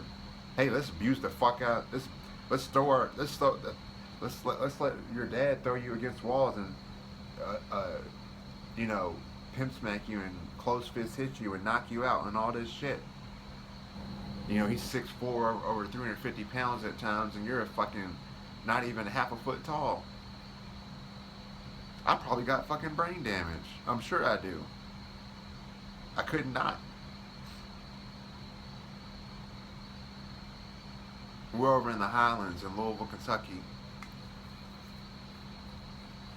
There's a Walgreens on the left. Across the street, there's a McDonald's on the corner. Behind that McDonald's is an Applebee's, and you make a right, and that's all those restaurants are on your left. The Walgreens behind you at the light, and you go all the way down. The last house on the left. I watched that movie the other day too. It was like randomly on, but rest in peace to Wes Craven, man. I love Nightmare on Elm Street, and Freddy scared the hell out of me, but he was always my favorite. He still is. It's ironic. He ended up becoming my favorite when he scared me so bad. But I used to watch him, and I'd be so scared that I begged my mom to watch it because my parents love horror movies, and I'd watch it. And then she'd be like, "Justin, don't you come in here crying, hollering, screaming, come to sleep with me when you say Freddy's gonna get you." And I would always go in there begging to sleep with her, which I would because I'm a mama's boy. But anyway, it was kind of cloudy. Me and my dad went in there. I think I had my cast on my leg, maybe. After I had the leg surgery. I had the leg surgery, I stepped down on it, they took it off, the Lizarov off, and then I got a cast. I had that for a year. I had so much shit, like little thread thingies stuck in there from trying to itch. Oh my God. But we were at Denise's house, and one of his many girlfriends, / sugar mamas, / whatever, and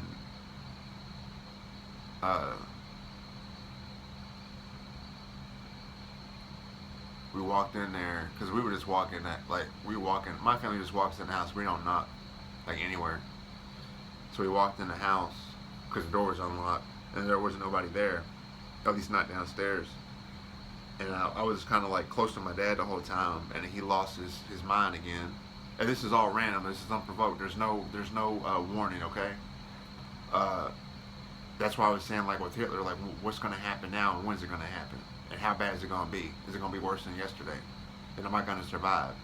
Or are they going to survive? And because everybody was a victim. Me, my mom, everybody. And like I think my dad probably killed people because he had to, because he'd always say, "I know people that can make people disappear." He would say that all the time, multiple times a day. And not joking. Like, I'm going to fuck you up. I'm joking. Versus, I'm going to fuck you up. That's how he would say it the second way. But anyway, I shouldn't be talking like that because it's hurting my nerves. But I can still take a little more medicine in a little bit. But I mean, this is my last video, so fuck it. I don't care. It doesn't matter. Nothing matters. But I mean, outside of just, I'm just doing this for y'all, man. I'm just trying to help y'all for whatever the fuck it's worth. I'm usually a person that I go up and talk to people and all these things, and there's this real pretty blonde chick I met yesterday, I think. I did my delivery. It's the video where I said I wound up back in my old neighborhood where I had the 5 suicide attempts, and so I made a video for that, and I was thanking God from delivering me and putting His hands on me, like literally, and saving me from going to hell and everything. And so I got down on my knees outside the apartment, and I thanked God and stuff. But that video, after I did the video, I had another order. I turned the DoorDash back on, and it was an order at this little peach cobbler restaurant. And this chick named, well, I don't want to say her name, but because she's only like 20, she's a baby, but she was cute and everything, you know. Because I was like, how are you, like, 20, 21, 22? She's like, oh, I'm 20. And she said she hadn't been to church that much or anything, and I don't think she ever added me on social media, but it doesn't matter. I made the attempt. Like I said, you can only do what you can do. You can't expect to have the outcomes always be great, because they're not always going to be great, but or what you expect or would like. But if you just make the effort to bring somebody to the Lord, then that's all you can do, man. And just I've been to church a couple times, but I haven't really been too much at all after that, and I offered to go with me. I am a man of my word. I'll check to see, maybe this week, I'll check to see if she messages me. I just told her to message me on Facebook, but if not, then it doesn't matter really. But, like, I could have, like, been like, because it was literally just me and her in there. There's nobody else. And it was like 11 something at night. I literally could have, and where it was, there was nobody around there anyway, because that's a rich part of town, and all of the people, they go to sleep at like fucking 5 o'clock in the afternoon. That's how sleepy of a town, little area it is, and it's real quiet and secluded at night. And I could have like tried to get her number, all these things, and I told her, I was like, I'm not gonna ask you for your number now. We just met, but just you can message me on Facebook, and if you do want to go, we can, because we were right across the street from the church. I said, if you want to go to this campus or the other one where I live out in Shively, we can go. And she said, cool. And I showed her my phone and gave her my little social media stuff. But see, that was me as of like yesterday. But I can't do it no more. I have a finite amount of energy, which is very, very, very little. I pretty much, y'all think, let me show you. I pretty much only have energy to take care of the cats. I haven't done my laundry in like 2 months, 3 months, because I don't have the money. I can't even do my own laundry. Haven't done my laundry in that long because I don't have the money. I don't know which way it's supposed to be. I think it's this way. This is my bathroom. It's not dirty or nothing, but it's not really together either, I guess. This is everything was clean. But just like my life, this is, I can't even take care of myself, y'all. Okay? I can't do a fucking thing for myself at all. So all this shit was clean. Like, this was the dirty stuff. And now I don't know what's clean and what's dirty.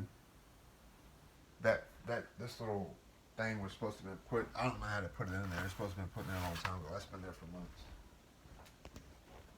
And then this is the rest of the house. I haven't done the laundry yet. I mean the dishes. This isn't like dirty or nothing. It's just kind of like cluttered. It's not that bad in here, really. I took these off and washed them, but I got to wash them again. I can't physically do all that scrubbing. That's why it's there. It's mainly like pasta sauce and tea and shit like that. Having to clean. I usually have my. This isn't that bad, But I'm showing you what it's like when you're really fucking sick, man. You don't have no fucking help. I do vacuum to keep the stuff off the floor. That's about all I can do is vacuum. And I do to keep the dishes to one side. And I didn't realize it, but when my ex moved out, she took all the stuff, the kitchen stuff, and I didn't realize it. That's why there ain't shit in there. This is my only fork. I have like one spoon. I don't know where it's at. This is for the cat litter. There ain't shit in here. That's the Princess Diana doll. That Parmesan cheese has been back there forever. It's like 3 years old or something. There ain't shit in there. This is empty. This is the little things for the oven. Cooking oil, but I ain't got nothing to cook with. This is for my take it before I take my hydrocodone so my stomach doesn't get backed up. I ain't been taking that because it's too much work to do all that. So there ain't nothing in there. Then I got some dishes down here. I can't get it out. There's some dishes in there, like pots and pans, but not much. And this is like a rice cooker and my crock pot. And a cutting table and a things for greens, a pot for greens. That's about it. And this is just my headphones, basically. And this is my mostly drinks in here. Not really anything to eat, just drinks mainly. So let me get some. See, this is ADHD. There's nothing but ice in here. See, and that's it, really. So that's the situation, man. I think too many y'all are too fucking cold, and you don't really even take the time to consider for 1 second that somebody that has a real plight in life, a real situation, is actually being truthful. You think people are just, oh, you just, y'all are fucking retarded with that shit, man. I hate that fucking word, clout. It's so fucking stupid. This is called wanting to be popular. That's it. Wanting to be famous. That's it. Y'all niggas be, and clout's an old ass word anyway. That shit's been played out. Y'all motherfuckers be trying to bring shit back like it's some new shit and it's not even new. Like, what the fuck? That's not cute. It's not cool. See, even this is dirty. It's got like butter on it or some shit. Ah, fuck it. I don't care. I'll just eat it like a fucking hoodlum. Hi, baby girl. Hi, mommy. I love on you. I love you, baby. Having to let them go is going to be the hardest thing I ever did in my life. But what's done is done.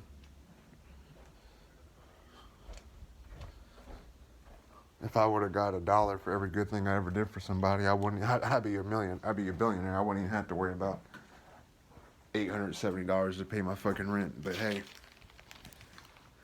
that's a fantasy.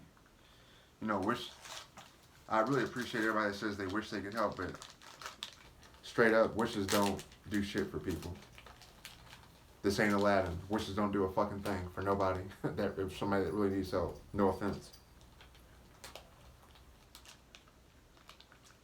The difference between me and you and people like me that really will help somebody even if they don't have it is we share what we have with others. Now, y'all can't have this cheese. See, look. Daddy got cheese. And now, see, in a perfect world, we could all die together. I don't know how that would happen. That wouldn't be tragic, but if that could happen, we all go to heaven, I'd be happy. I almost said happy as hell. That's really ironic. My choice of words is very poor. Very poor choice of words. Like the Joker said, rest in peace to Heath Ledger, man. Don't chew on no cord. Why do you keep getting up there messing with shit? Knocking over hand sanitizer. Little boy, get dealt with here. You understand what I mean? Hear what I'm saying to you, dog. Joker, get off that cord, little boy. You be chewing through cords like Daddy got a. We got $15 to our name, Joker, and you chewing on a $15 cord. It's a pack of 6. Now what's that look like?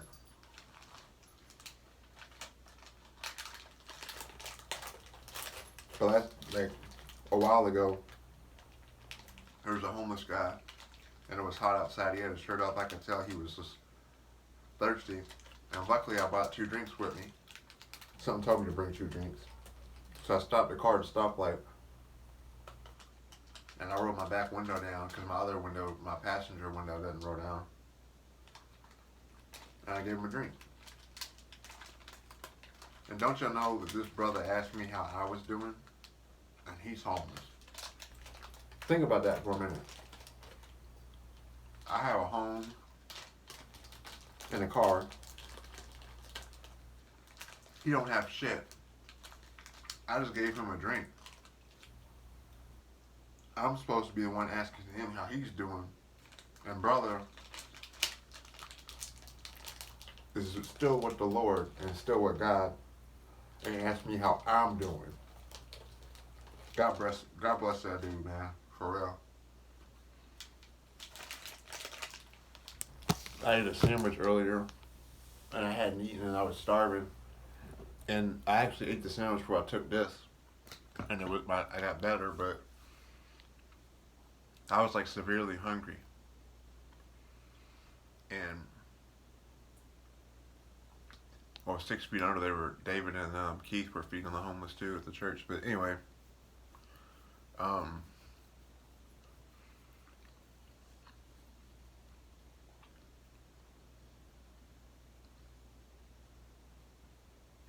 wanted to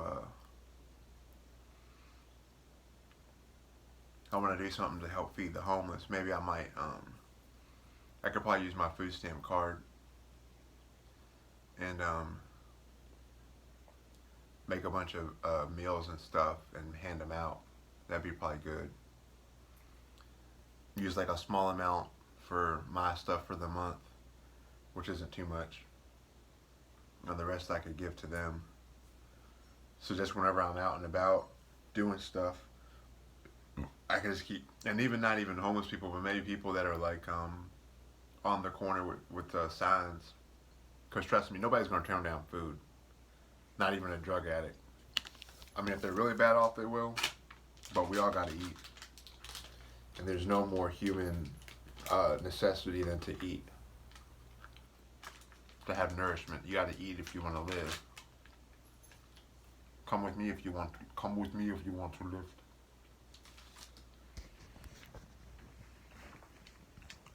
Oh, Zach and Tanya. Me and Tanya were the last ones to get up from lunch after the bell rang. I think it was the 4th period bell. Yeah, because there was 2 more classes after that. It was the 6th period. And he came over there. And Tanya is tiny. She's like 5'6". I'm 5'11". In high school, I was about 155, 145. And she was like 90 pounds, if that. And Zach was like 6'1", 6'2", easily 200 and probably 20 pounds, maybe 200. He was a big nigga. Big cracker, big whatever. He didn't have no play. He didn't have no bitches. He had no chicks. He didn't have no pussy. He was straight. He wasn't gay. He didn't have no action. And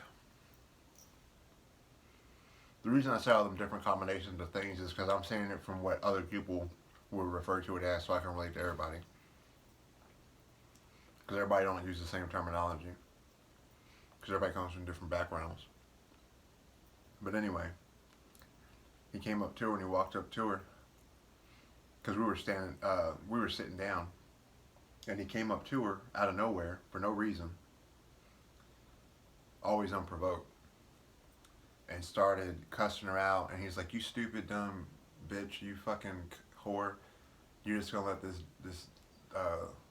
light skinned dumb nigger just sit here and make all this fucking mess and not clean up after him, you dumb bitch."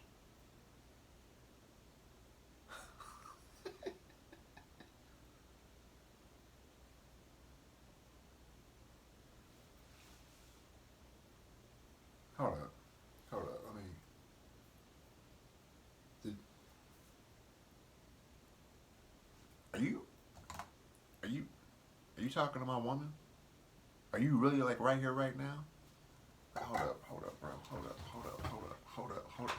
up, bro. Did you? You know what I mean? And so she got up, and she was arguing with him. I don't have no more drink. This is just lemonade. I don't really drink it all anymore. I might have a 12-pack of ciders or a 6-pack of ciders. I might drink them. I might drink like once every like 4 or 5 months, but not really that much anymore at all. But where's my clip? I don't even magazine right there. I said clip to my brother from the army, brother from another mother, and he laughed at me. He's like, "Did you just say clip? It's a magazine." It's like, "Sir, yes, sir, magazine." But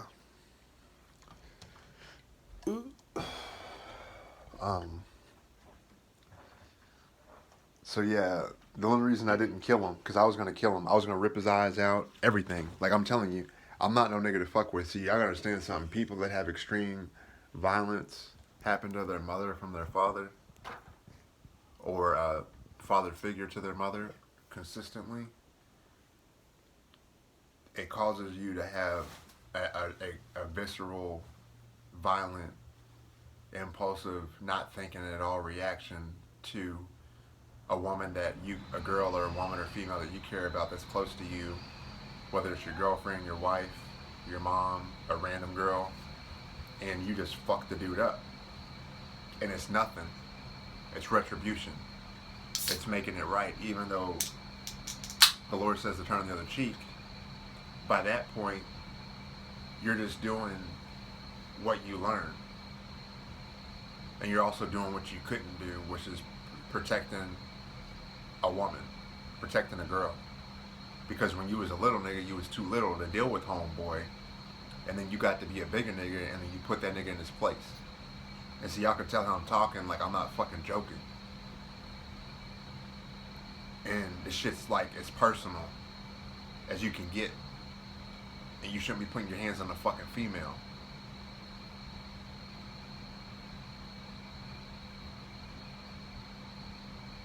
And y'all, and we wonder why the white man condemns our brothers, our black brothers, our black fathers. The black man with the stereotype of slinging dope and fucking all these women and having all these kids and beating women and all these things. And it's true. Happens all the time. Because when you're up in the hood, you're up to no good. When you're up in the hood, you're up to no good. When you're up in the hood, you're up to no good. It don't matter if you black, brown, yellow, green, orange, tan, or tangerine. Or trumperine, or whatever the fuck. Don't matter what color you are. If you're in a bad area, you're gonna do bad shit. If you're around bad people, you're gonna do bad people shit. If you're around bad spirits, you're gonna be doing what bad spirits do.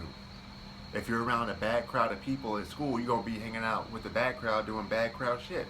It's just that fucking simple. The Bible is very clear to not convene with others that are not of the Lord. You know, spirits know spirits.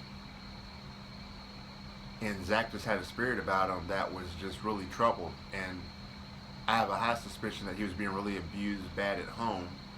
But see, even with all my stuff, I was talking about the pyromania and all that shit. I've never raped no woman. I've never got no woman drunk or high to sleep with her. Every sexual encounter I've had with if I was a teenager with a girl my age, right, age appropriate, all the time. If it was, no matter what context it was, what age I was in life, it was always 100% agreeable across the board. It was like, yes, I want to do this with you. Yes, I want to do this with you. And if a female says, I don't want to do that, then no is no. So if a female says no is no, even if you try to be like, oh, well, let's just try it, that's rape. If your reply to when she says no is no, is anything other than okay, it's not a problem. We don't have to do it. I'm sorry. I made you uncomfortable. If your reply is anything other than that, even if you don't do anything physically, verbally, if you say, oh, let's just try it anyway, or you never know, you don't like it, you don't try it, shit like that, that's rape. So ladies, if you're dealing with a nigga that's like that or a motherfucker that's like that, you need to get away from that dude because he's gonna rape you. Believe that.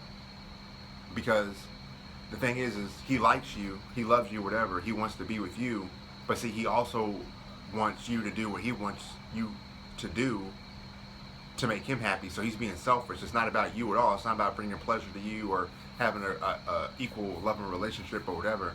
He wants what he wants, and he's willing to stop at nothing to get it, even if it's wrong against you. It's the same thing with any other person that I'm just using guys and girls because I grew up around guys and girls terminology, and I'm straight. I've always been straight. I've had billions of gay people and trans people and bisexual people try to get me to be not straight, and it doesn't work. That's not how I roll. So I'm just talking about perspective of like me and like my experience with a guy and a girl. Perspective is with my former ladies that I've been with or girlfriends or whatever.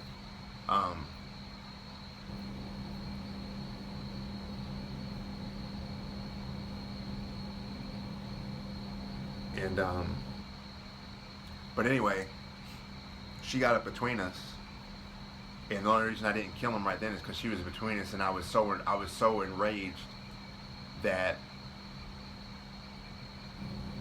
I knew she was right, like she was like right touching me, like she was pinned between both of us, and she's up in his face, I'm in like, so we're all like we're having like an orgy of violence basically. We're like pancaked together basically, and I'm trying to like get to him like this, so I'm trying to like, I don't want to push her out the way because I know because the wall was like, we were kind of like this, where there wasn't a lot of room. Like the table's here, we're here, and the wall is like here, so there's not a lot of room. So I didn't want to hurt her, and I knew if I tried to move her, I was gonna throw her out the way, not on purpose, but like out of like, I got to deal with the situation as a man. I got to react. There's a threat, and I got to eliminate the threat. And so she separated us, and she kept backing me up, and she just the generic, stereotypical thing. No, baby, don't do it. Don't hurt him. Don't hurt him. Don't hurt him. Don't do nothing stupid. Don't hurt him. But see, as a man, you got to protect your woman. We're the man of this. That's why you're the man of the house. It is a man's world. The Bible's clear about that. It's God and Jesus and the Holy Spirit. They're all one. And then God's commandment from the Bible is, it's the father. It starts with the home starts with the father, and then the mother, and then it goes down from there. But it's God's word. Y'all women need to stop taking it personal. It's God's word. It's not my word. It's not Trump's word. It's not JFK's word. It's not Malcolm X's word. It's not a pimp named Slickback's word. It's not Dolomite's word. It's not Shaft's word. It's not no man's word. It's God's word. That the head of the household is the man, and it's a man's world. It's a man's position to take care of the home and be the protector of the home. And so, if someone breaks into your home, who's going to be the first to act to protect the man? He's like, y'all get in the panic room and close the door. Don't come outside. Say the password. I put the password in, and the door opens. Whatever. That's what happens, right? So, I mean, assuming that you have like a regular household like that, and there's a man there, the father, and then he's taking care of the home, protecting the home. I'm just being like hypothetical. That could be a little bit different now, but I'm just saying like the way that the Bible, the word of God commands it to be. So,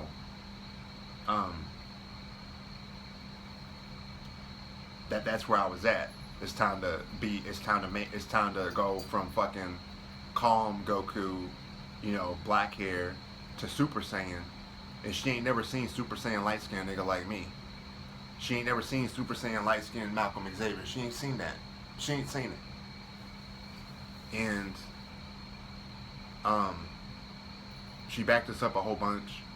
And I told him, I said, Zach, you better call your mama, you better call your daddy, you better call an alien, you better call Jesus. I don't give a fuck who you call, nigga, but if I see you off that motherfucking bus at your motherfucking ass, and I'm not fucking playing with you, I'm gonna fucking kill you. And I kept telling him I was gonna fucking kill him. So, like almost immediately after, it was weird because it wasn't like me and her said anything to anybody, but the word got out, and by like the end of fifth period, everybody was kind of like they were crowding around me and her, but not saying a lot because they knew that I was ready to kill this man.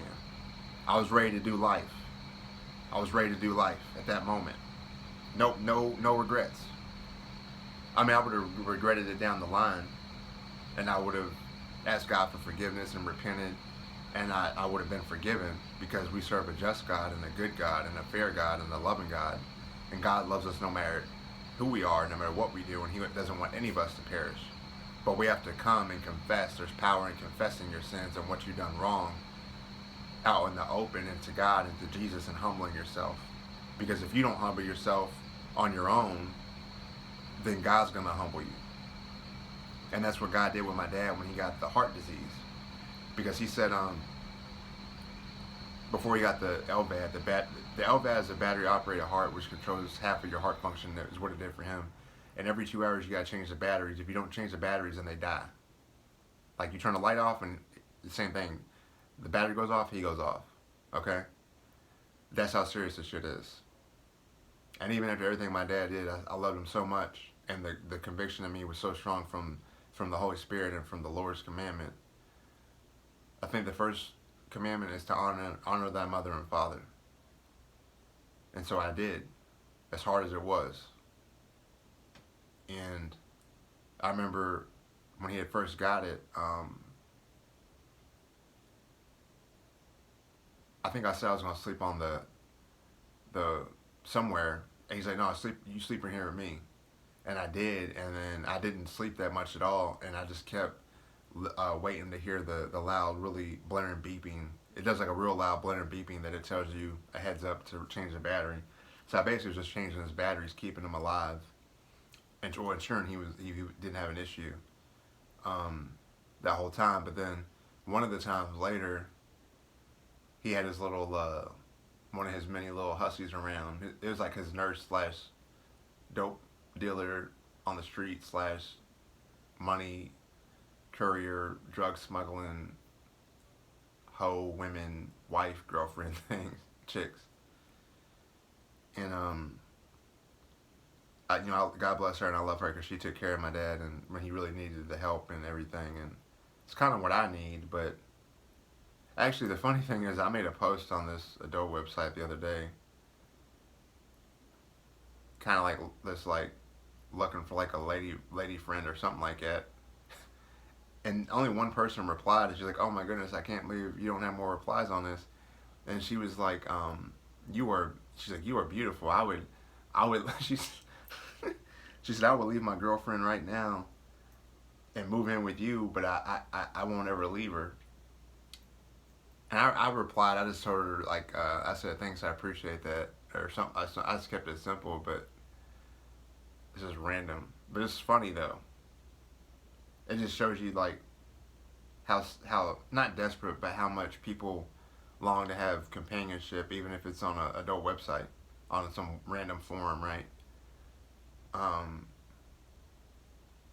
like for a sexually abused person, they could very well be like, get off that bus at the Greyhound, have a flashback to when they were abused, and then remember that one time in middle school where they were like, the one time they put on makeup, they got this attention from guys, and then they went to a party and they would dance for the first time, and everybody was dancing with them and giving them all this attention, and then they see the Magic City, and they're like, oh, and they start talking to these other chicks, and now all of a sudden it's like, oh, this is great, I'm finally found my place in the world, I'm getting everything I never had, and people love me, and I never had love, and this is what love is, and then that could have been the same chick that messaged me, right? So my point is the path that people take, you don't ever know why somebody's doing something, but there almost always is a reason why somebody is in a state of preference or whatever, of lifestyle that they're in, but you won't know that till you ask them. And then what happens is you don't realize it, but when you meet people, the more people you meet, the more testimonies you hear. And even if they don't ever mention God or Jesus, if you just listen to what they say, God and Jesus has been with them their whole life, and ironically, they don't even acknowledge it or know it at the moment. But you could say something like, "Yo, the Lord was with your ass," something just like that, right? And we shouldn't be saying the Lord and cussing at the same time. But I'm saying like maybe that might be the way that the person finally is like, "Oh wow, I never thought of it. Nobody's ever mentioned that." Yeah, because everybody you mentioned, everybody you're rolling with, is of bad spirits. They're not. They don't have any type of protection from temptation, and they don't have the ability to be delivered from evil because they haven't been saved. They're not. And you can still pray and get guidance and get help from the Lord and God by praying, and that will lead you to getting saved. But the best protection you can have is to be saved and be born again, because that's the real ultimate connection. Because then at that point you know that God is a Father. He's the Most High. He's the Creator of all. He's our Father in heaven. We're made in His image, and that Jesus Christ is the way, the truth, and the life. And having the belief that He is the Son of God and died and rose on the third day, that is how you. That's the only way to get to heaven. So that's why I said I know I'm going to go to heaven eventually. It's just how long do I got to wait? And right now my patience is out, or not my patience, but my physical ability to cope to take care of myself is not there anymore. And I have no help anywhere from anywhere, despite everything I've done in my entire life. The only person that ever would help me is my dad. Helped me a little bit here and there, like financially a little bit, and my mom basically was the only one, and she's gone. And all these so-called women that say they're down and all, you know how much I love you, daddy, and I do anything for you. Y'all motherfuckers is lying, man. Look here, man. Why don't y'all niggas quit fucking lying about shit and making up stories and shit and just say what the fuck you really want and let the person decide if they want to give you what you want or not. You just want to have a fucking kid? Tell me you just want to have a fucking kid. You just want to fuck? Tell me you just want to fuck. If you just want to have money, tell me you want to have money. If you just want to be out and about and travel the world, then tell me that. Just be about what the fuck you say you're about and stop being a fucking hypocrite, man. All of y'all that do that shit. All of y'all. And I'm not saying I ain't never done nothing hypocritical or nothing like that, but it's very few and far between. I am a man of my word, and 99.9% of the time I do the right thing and I do keep my word. But the 1% of the times that I have fucked up, it's hurt me a lot, and I've apologized for it. I'm not delusional. I'm not like one-sided to where it's like, oh, he only seems like he just thinks he can't make no mistakes. Like, no, we all make mistakes. We all fall short of the grace of God. But the things that I do mess up on, whether it's with God or Jesus or with people or whatever, or with Harley and Joker, I apologize and I humble myself and I ask for forgiveness and I make peace. I make it right. Like I've been cussing, I've been so stressed out that I've been yelling at the babies and everything, and I've been telling them, I said, I've been bad daddy, I'm sorry. Daddy yelled at you, I'm sorry, I'm bad daddy, I've been mean daddy, I'm sorry. And I love on him, he gives me a kiss, and we hug, and he's happy.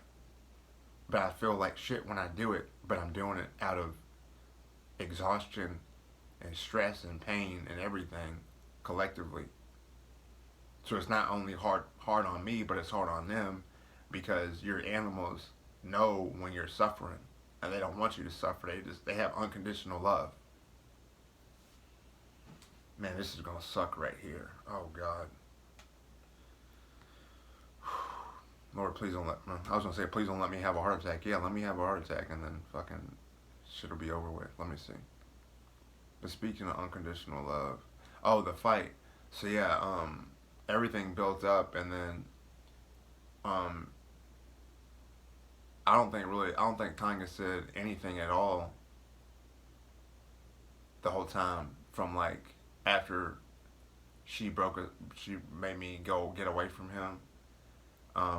I walked her to her class, and then I was paranoid he was going to try to hurt her too, so I walked her to all her classes like a bulldog on guard, like how Brienne or whatever was protecting Sansa in Game of Thrones. I was like that. Like I was ready to kill on sight if I had to. I didn't give a fuck if there was a teacher. I didn't give a fuck who was around, and I was willing to go through. If you get in the way, you gonna get got too. I ain't gonna kill you, but you gonna get moved the fuck up out the way, because this is personal. You know? Like, I'm gonna do this shit myself. Make sure it's done right. Like, this nigga gonna learn today. And he did. And, So the last period, when school let out, she met me at my locker. I had on my thing like a black shirt. I had my white tee under it. And that was the song I bang in my white tee, slang in my white tee. Can't remember who sings that. But anyway, I was listening to Crime Mob, and the main song I was listening to was "I'll Beat Your Ass." I'll beat your ass. Actually, let me play it. I want to play "I'll Beat Your Ass" and then I'll play "Unconditional Love." But from the time that everything happened, the whole time basically I was listening to this song, and this is the only time really that, from a violent standpoint, that I let the devil have a field day with my actions. Now you can understand why, with my history, why I would react how I did, but I still let the devil influence my violence, which was, I should have not done that. I should have turned the other cheek, but it was just the emotion, and then I'm bipolar 1 too, so I didn't know I had it, and I wasn't medicated, so it was also that impulsive and extremely intense reaction, which is like 1,000 times more intense than a regular one, right? But here it is. Dr. Drew, my wife Susan here. We want to show you something. You've probably seen this guy all over your feed claiming the cut.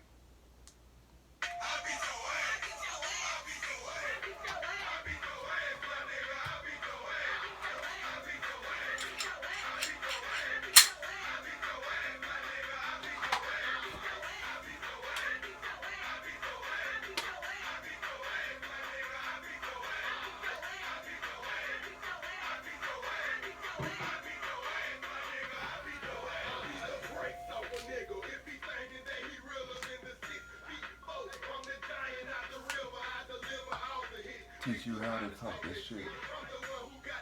Screaming Ellen Wood, bitch. Gonna get him out my way. In your place where you be found. I beat your ass. I beat your ass. I beat your ass, my nigga. I beat your ass. I beat your ass. I beat your ass. I beat your ass, my nigga. I beat your ass. I beat your ass. I beat your ass. I beat your ass, my nigga. I beat your ass. I beat your ass. I beat your ass. I beat your ass, my nigga. I beat your ass. Wrote my fucking killing spree. And the faculty of this crucial ass army.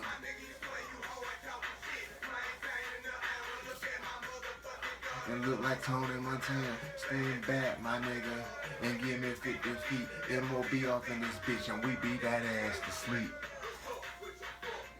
Hi, baby girl.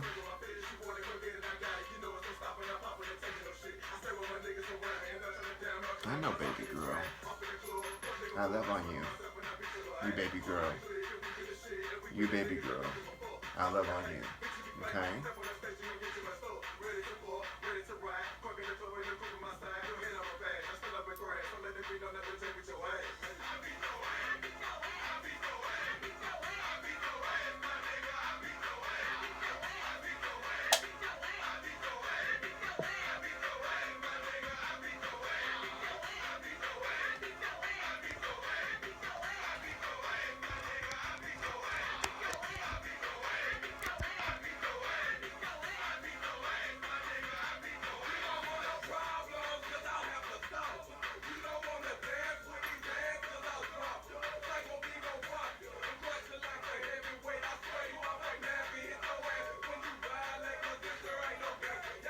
There ain't no game.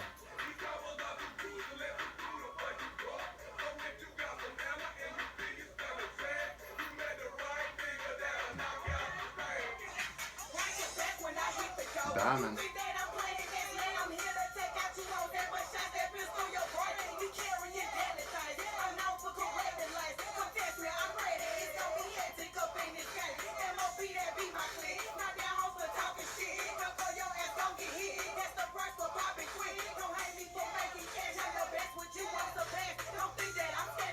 Y'all bustin' beat all y'all ass.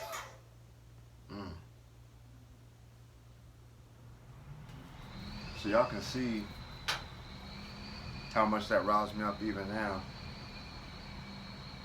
This is just like a movie, man. I'm making this shit up. And for all y'all goofy niggas out there that want to say that, oh, he's exaggerating, let's call her right now. Let's call Tanya right now. Let's call Chris. Let's call Walton High School. Let's call who you want me to call, my nigga. Don't verify the shit. It's not necessary, but yeah. Like I did DoorDash the other day. There's this one little Mexican chick that worked at this Mexican restaurant, and I told her that we started talking about something, and I told her I'm related to Muhammad through marriage, and she's like, no, you're not, you're lying. And so I started showing her pictures and stuff. She's like, oh my gosh, so I basically just met Muhammad Ali. I said, yeah, a member of the family, yeah.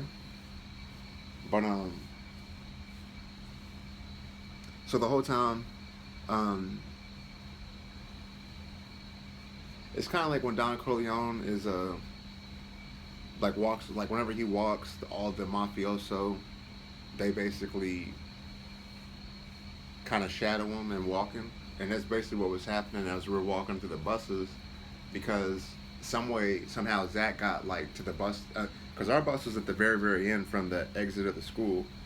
I was like the second to last bus or whatever, so we had a long way to walk, like a 1/10 of a mile or something, or about like 10,000 feet or something. I don't know. It was a ways away, to where like sometimes people would miss the bus and get left type thing, which happened to me a little bit. But my gun's not loaded, by the way, y'all. I showed y'all that earlier. I just wanted it for some of the songs, so you can, if you hear that, this is a 16 shot, something like that, maybe 14. It says 14 on this side, 13 on that side. Maybe it's a 17, 18. I don't know. Anyway, it's not.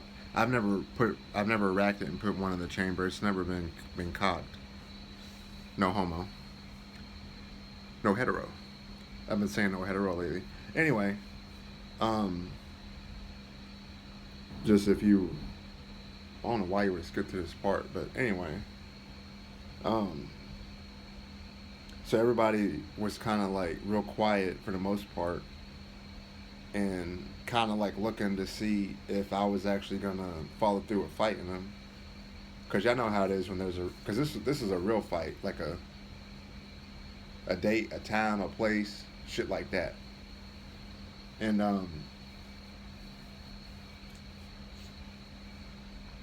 so Zach had got down to the bus first, and he sat directly behind the bus driver. And I'm gonna show you how much compassion I have. And I walked right past him, and I looked right at him. He was looking straight ahead. He didn't make eye contact at all. Like, cause he knew he fucked up. And why he chose to fuck with my woman out of all the niggas in the school, you wanna fuck with me, bro? Y'all niggas know I don't play that shit. Y'all know I'm crazy as fuck. And I'm crazy as fuck because, like Pac said in that Hellraiser song, the world drove a nigga crazy. And that's where I'm at. I've been drove crazy. And I've been crazy. I've been admitted. Okay? You don't get admitted to the loony bin for being sane, for being sad that your girlfriend broke up with you.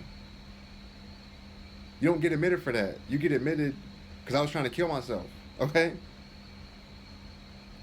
And I realized that when you're suicidal like I was, and you're that dark down in the depths of hell, you can also be homicidal indirectly, because say you burned the house down. Well, you killed yourself, but then you also killed everybody else, and you didn't realize it. So you can be suicidally homicidal and not realize it, which is dangerous. Which is even more reason why you should reach out to people that you know are struggling, because what they do can end up hurting other people, and even if that wasn't their intention. But he picked the wrong nigga, basically. He picked the wrong one. And so I had my white tee underneath my black shirt. I think I had some red and black shorts on. I had some of my Jordans on. I basically only wear Jordans or Nikes. These are Sauconys, which I got when I was working at Sam's Club. because I need something for the That might be why I'm having back problems too, because I needed something that was comfortable for staying on the concrete 10 hours a day, but I shouldn't have been doing that. But because I went from applying for disability, being off, not working like a year and a half, to staying on concrete 10 hours a day, like overnight, and my entire body like got so severely fucked up I can't describe it. Plus I gained like 100, I gained like 90 pounds of weight too from like I went from like 175 to like 253 at my heaviest, 258. So I gained a fuck ton of weight. So I had that extra weight on my body, which I've never had. I've been 175, 185 my whole life. But a little bit right after COVID, when Kobe died, rest in peace to Kobe and Gigi and all those people that died. Um, they said they listened to the Black Box tape, and the last thing that was said is, between Kobe and Gigi is, Gigi said, "I don't want to die," and then Kobe said, "Hold on to me." And I'm a diehard Spurs fan, and I hated Kobe when we played against him, but I always respected him. But I always knew whenever we would play him, he's gonna give us a fucking problem. Like, you asshole, quit fucking making my Spurs lose, man. We're trying to get in a championship. Y'all Lakers are always in the way, even when they didn't have Shaq. But I've always respected the Lakers and Magic and Wilt and everybody. And the Spurs, the Lakers, the Bulls, the Celtics, some of the best franchises across all sports, not just basketball, the NBA, but Kobe is your favorite basketball player. I mean, obviously MJ is like number one to everybody, but there's just so many things to admire about Kobe. I don't think that he did nothing to that old chick up in Colorado at that massage or the therapy place. I think that was just a money thing, just like on Michael Jackson. I don't think he did nothing to no kids, to no children's. It was very evident that he didn't have a childhood. He was severely abused, and all he wanted to do was have a childhood, and he was trying to live as vicariously and as literally as possible in that way. And like he's got like like a like a child theme park basically at his house, a train. Only little kids play with trains, okay? Like Gomez and Adams Family when he's playing with his train set. That's a boy thing. That's a kid thing. That's a very innocent thing. That's a very normal thing that boys do. Like, little kids do. That are boys. They like to play with the train sets and their little racetracks. I did the same thing, and that's a childlike thing. And then you have like animals, giraffes, and monkeys and all this stuff. Like, it's very evident he's just trying to get back what he never had, which is more than same thing with me. Like, I'm trying to make up for so many things that I lost in different ways. Like, perfect example, I don't have any friends or family. Like, on paper I do, but in real time I don't. Like, one of my aunties, I reached out to her and said, can we meet up sometime and catch up, and didn't really get a response, so that never is going to happen really. And then one of my I have many mothers, but one of my mothers, I mean, women that raised me since I was a baby. That's what I mean. I reached out to her, and because she's got stuff going on, and I wanted to reach out to her and catch up because I'm real sick, she's real sick. It's just getting crazy for both of us. So I wanted to reach. I love her to death, and I wanted to reach out to her and catch up with her, like at lunch or something, for an hour or two, and that didn't happen. So that's what I'm saying. I'm reaching out to people, but they ain't reaching back out to me. And it's just like, I understand life goes on, but at a certain time, like, how can you not make time for God and Jesus? That's number one. How can you not make time to go to church? How can you not make time to read your Bible? Like, you know what? As much as of a crisis that I'm in right now, guess what? I still read my Bible. I'm cussing, I'm pissed off on all these things, but I'm still, I prayed, I read some of the Bible. I'm making an effort is the point. So it's like if you're making an effort and the other person ain't making an effort and you don't ever make contact. I'm not talking about God and Jesus. I'm talking about like friends and family, like real people, like humans, people in our lives. If after like the second time, third time they don't reach out, then just forget about it because they don't want to. They don't have time for you. That's what they're saying. They ain't got time, and that's okay. But it shouldn't be so bad that you ain't got nobody, and I ain't got nobody.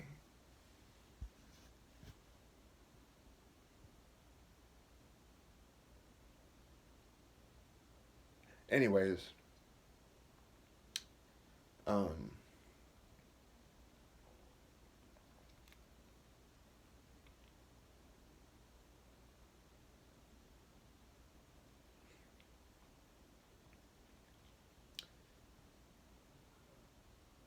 when we got on the bus, we were like kind of in the middle, and I made Tanya sit against the window, and I sat on the outside with like kind of like my leg kind of towards the middle of the aisle because if he tried like if he had like a weapon like a knife or something that he brought, I wanted to be ready to protect her. Because see, when the violence happens against me or somebody that I'm with, like directly, I'm in war mode. I'm in soldier mode. Shout out to all of our soldiers too. Right hand, America, baby. Love y'all. God bless y'all. I pray for y'all every day. Thank you for your sacrifice. Um, God bless America all day, every day. Rest in peace to all our fallen soldiers, all of our disabled soldiers, everybody. Shout out to my brother that served right after 9/11. You know who you are. I love you, dog. You're a brother. Um, I check on him as very often, and he's doing okay. So I want to go out. I need to go out and see him. Uh, I would like to, but I can't go and see nobody because yeah. Anyways, uh, so I had taken off my shirt. I had my white tee on. I was still listening to the song, and then when we were about to get off at the bus, I I took all my stuff off and I gave it to her, and she didn't say nothing the whole time. Nobody really said much of anything, really. Not even the bus driver.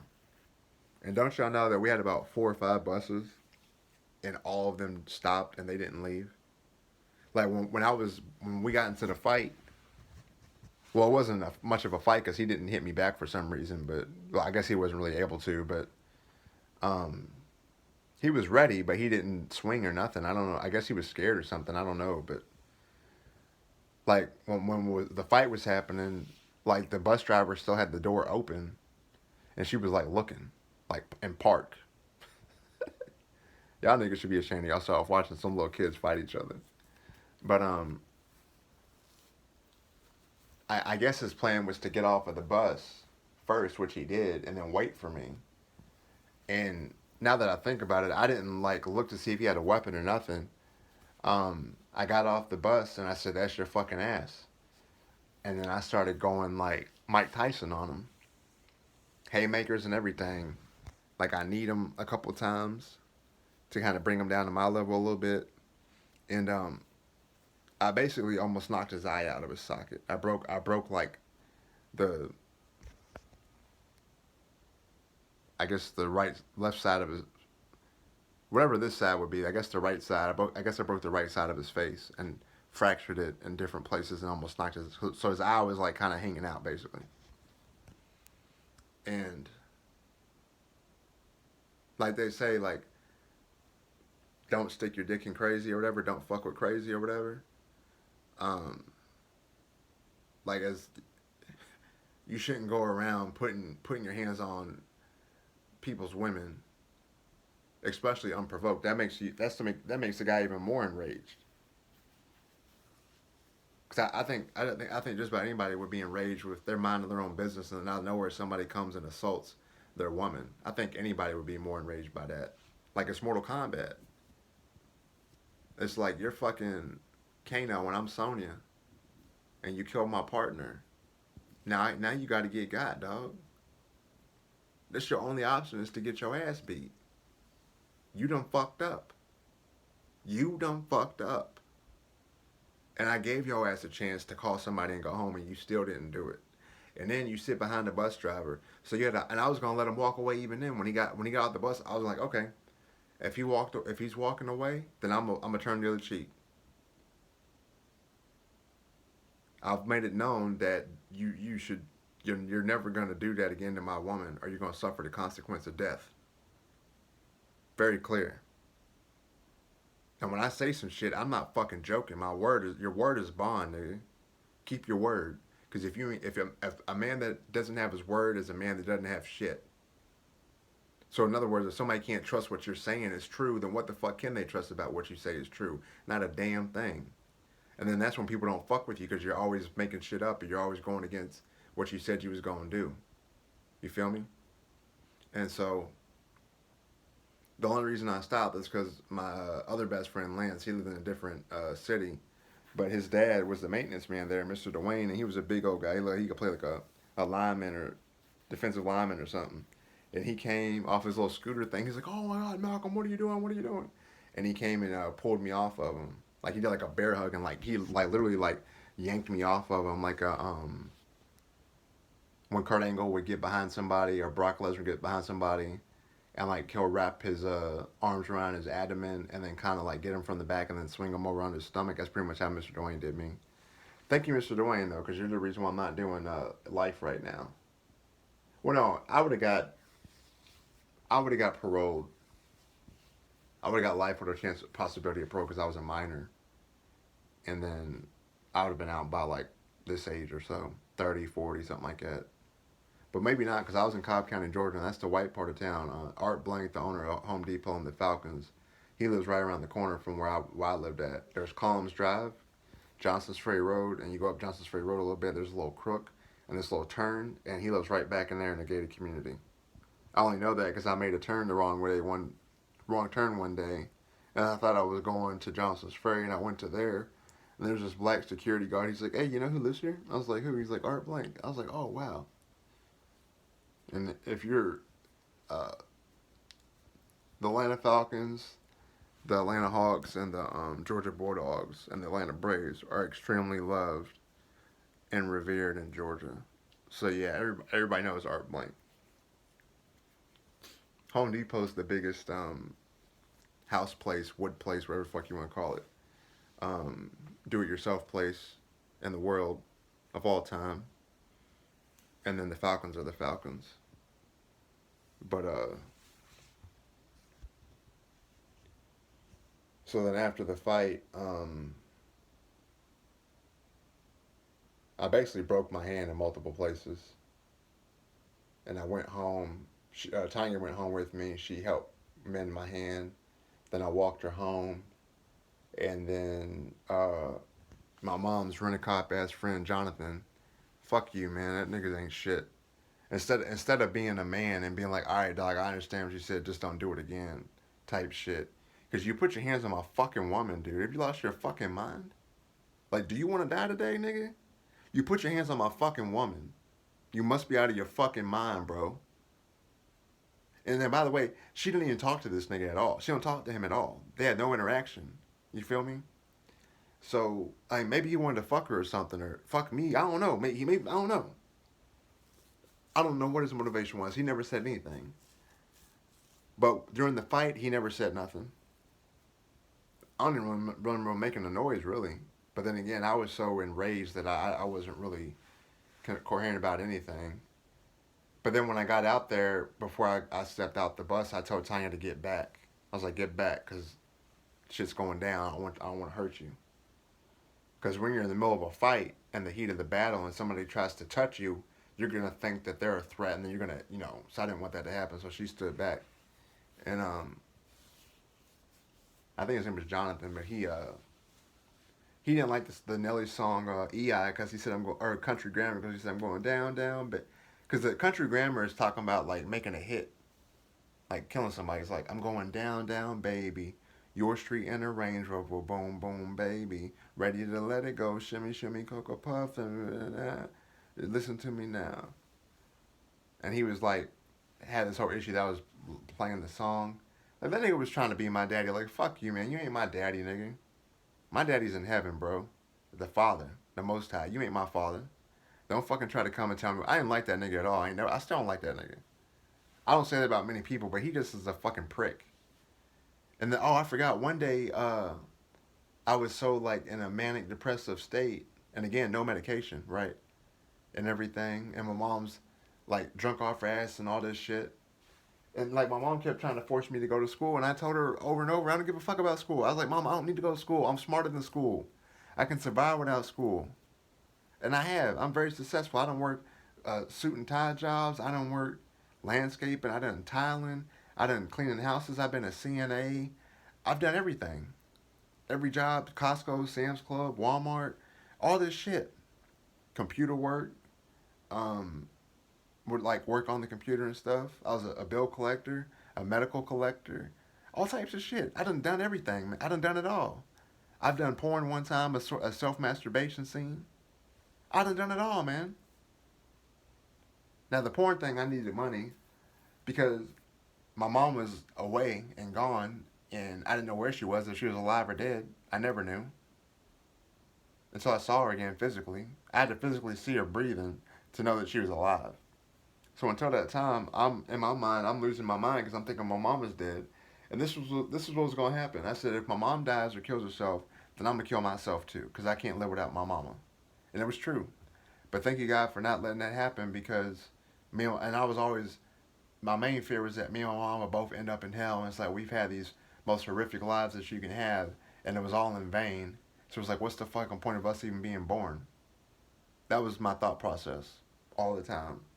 So imagine feeling like that your entire life up until your mom actually does die, and she's accepted the Lord and made her peace with God, and she's in heaven. Imagine that amount of stress, man. Most of y'all can't relate to some shit like that because it's insane. But there's a lot, just like in the Bible, there's plenty of people that have had insane things happen that you can't believe, but it's true. And, God's very good about having multiple different stories and different perspectives and contexts and situations. Because every testimony or every story, like my buddy at church said the other day, everybody's testimony, it could just be one little sentence you say out of your whole testimony of your whole life that it clicks with somebody and then they get saved.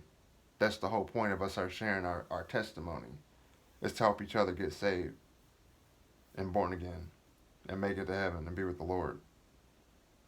And the most important thing to do is, aside from having a relationship with God and Jesus and all that, is to help others and share your testimony. That's the most important thing. And to forgive those that trespass against us. Because you notice I'm not talking about, you notice I haven't said I wish bad on nobody or nothing at all, as I don't. And I have forgiven. But the memories and the pain and the trauma and the PTSD and sometimes the physical and mental effects of things are still there. Which is something that we all, whether you have one thing or 1,000 things or 1,000,000 things, that's something that we all can relate to.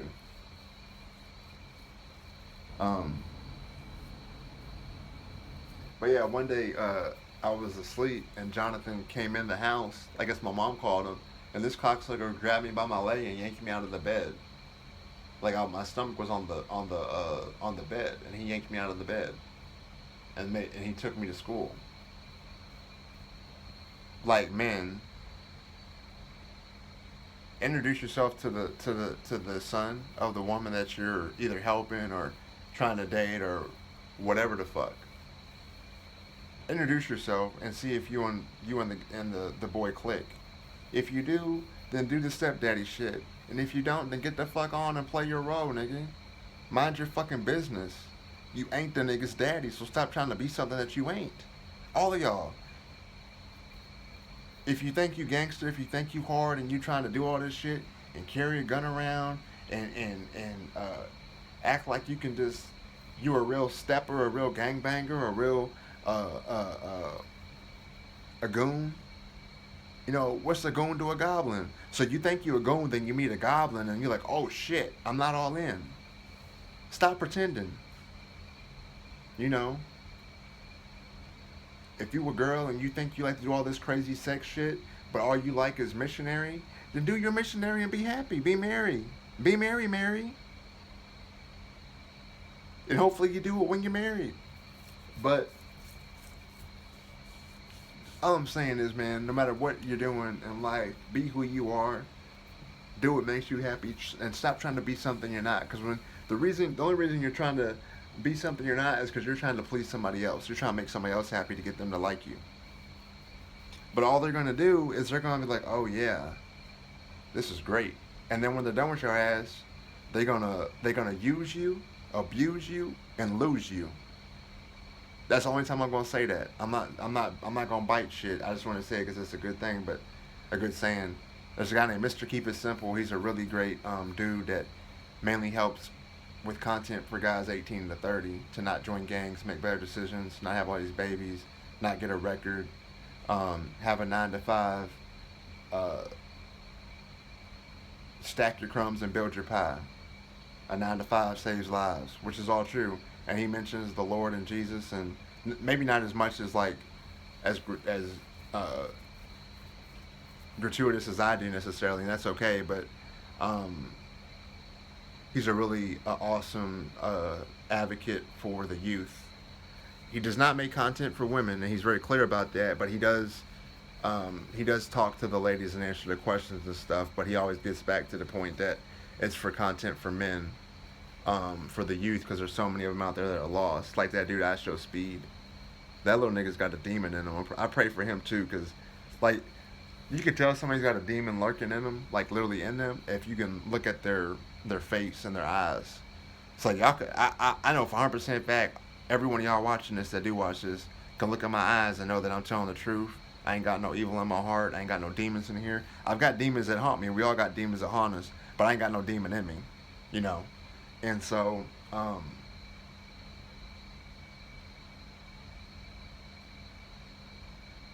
all that for that fame and that money. But then you can't even take it with you. And it's not worth it. You know, what does it profit a man to gain the whole world and lose his own soul? And that's exactly what the Lucifer did when he took Jesus up on the highest mountain and showed him all the kingdoms of the world. And he said, all this will be but yours if you just bow down and worship me. Jesus is not dumb. He's he's the smartest. But even he was tempted. Like the devil made the attempt to tempt him. But Jesus was never once had a one little iota of thought of being tempted or being like, let me see. Does this sound like a good idea? Like, no. Never happened. And, hi, baby girl. I know Daddy been in here almost 3 hours, but Daddy got to do this, okay? It's for the world. It's for everybody. Daddy telling life story. Okay? Oh, you be here with Daddy? Oh, my goodness. Oh, my. Look at that, baby girl. Look at that, baby girl. Look at you, Mommy. Oh my goodness. You know, I thank God that, you know, because God knows our hearts and God knows how much I love cats. And I was really bad about definitely having idolatry for Tupac, Evanescence, cats, World of Warcraft, basketball, Harley Quinn and Joker. Harley Quinn and Joker. You my baby girl? Do you know Daddy loves on you? And you my girl? Yeah, I love on you. You the most precious baby girl. You the most precious baby girl. Yes, you are. I know. I love you, sweet pea. I don't know where Daddy'd be without you, Mommy. I don't know. I don't know, Harley. You save Daddy's life. You make Daddy the happiest daddy.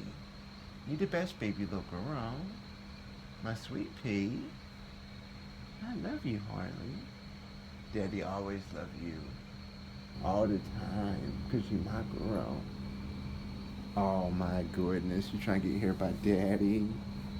Oh my god. I love you, baby. I love you more than I can tell you, baby. But I try to show it. I try. I try to show you how much Daddy loves you. Because you my girl. Okay? You my girl. Yeah, look at that.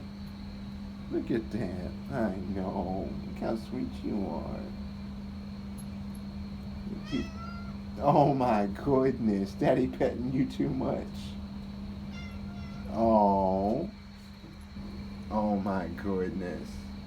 I love you too, baby. I love you so much, baby. I do. That Daddy be with y'all every second of the day if I could. I know. I love you, baby. You my most prettiest little girl. I thank God for you every day. I do. Because you're my baby. And you're my daughter. See, I always wanted a baby girl, and I got a baby girl again. I only had 2 baby girls before. Princess got ran over flat like a pancake when she was only a kitten. And Daddy found her on a real cloudy, rainy day, and Daddy had to get her up off the road. Yeah, and then Daddy buried her. About 30 minutes from here where Daddy grew up. In the main home Daddy grew up when he was a little boy. So I'm going to go over there and see her. And say goodbye. And we'll let her know we'll see her in heaven. You'll get to meet her, Princess, and Domino, and our dog Nikita. You get to meet everybody. You ready to meet Jesus and God? And everybody? You and Joker get to meet him, and then Daddy be there too. You want to meet Mommy? Oh my goodness. Well, all right then. All right then. Yeah. I love you, sweetheart. You're my babyest girl. Yeah. Almost honeyest bun.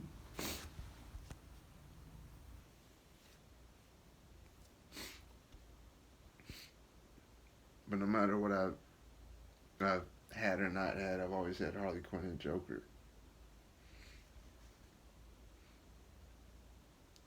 And I'm just so thankful.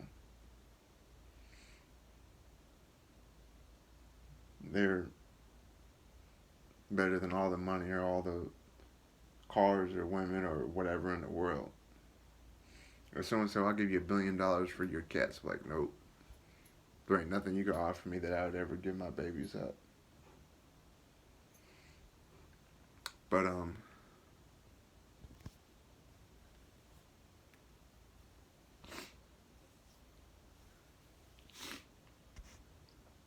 so yeah, he yanked me out of the bed, and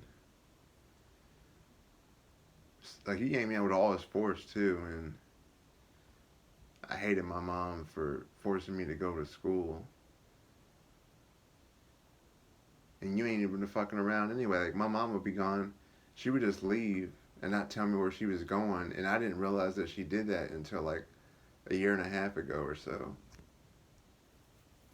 Like that's how much crazy shit was going on, that like a lot of this shit you don't even realize happened until years later, and you start having flashbacks and epiphanies and things, and usually something will trigger the memory, and you'll be like, oh, and then that's when you start having like really hard times dealing with stuff.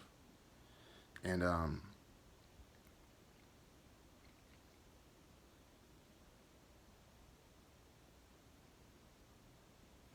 so yeah,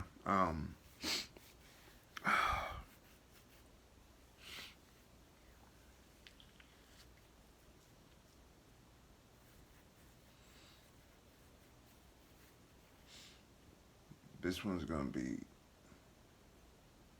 I don't really care too much about what I share about my life, except this right here is a little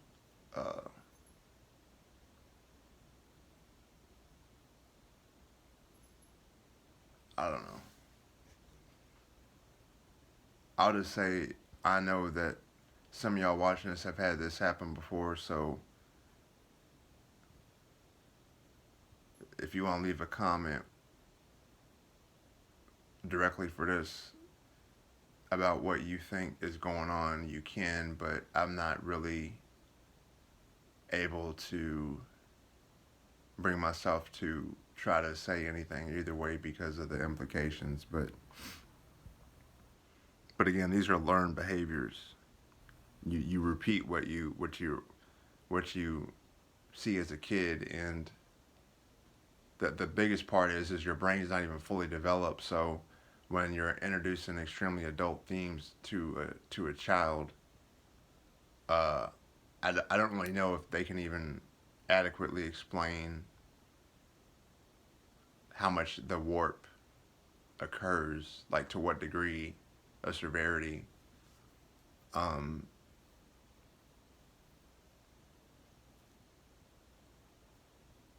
like how much stuff that happens causes more likelihood of other stuff to happen, or how much is changed or something, or reprogrammed. I don't know. But I would take showers with my mom for like up till when I was like 7 or 8 or 9 or something like that,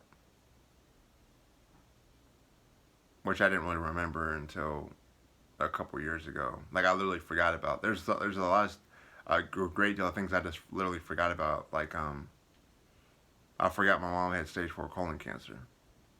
I don't know why. I just forgot. None of it's like on purpose or nothing. It's just I just forgot. And I know at least one time I remember vividly. I was in my room with my mom, and then I was naked, or she had me get naked, and then she was naked, and like she was holding me in a fetal position. And I remember very vividly she said it's okay to be naked. I don't really know. I don't remember anything after that, but I don't know. I just don't know what was going on there or anything. But so I guess you can kind of see where I'm going with this. But when I was like between 5 and 8, I would go down in the basement with my sister-in-law, and we would go. Like I started, we were just playing like the army soldiers, the little green guys with the little surfboard thing stuck to the bottom, and then her dolls and Barbies. And she had a Kelly Thiessen doll from Saved by the Bell, the Tiffany doll, or whatever her name is, the hot brunette one. And I would always tell her, "That's my girlfriend. That's my girlfriend." And she was a brunette, and I love brunettes. Just like real, like regular brunettes with long dark hair, and always have. And yeah, I would always like, "That's my girlfriend," and she would teach me like, "That's your girlfriend. Your girlfriend's on TV today, or your girlfriend's on TV." And so that was a thing. And then it progressed to somehow we would go in a closet and shut the door, and it was there. Nobody ever came down there. None of the adults did. It was just us. And my brother, he wasn't born then, till later, but and he doesn't know this. But so it was with his sister. But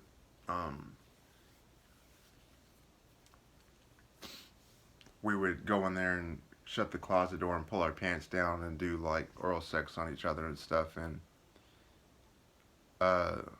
we didn't know what we were doing or why we were doing it, but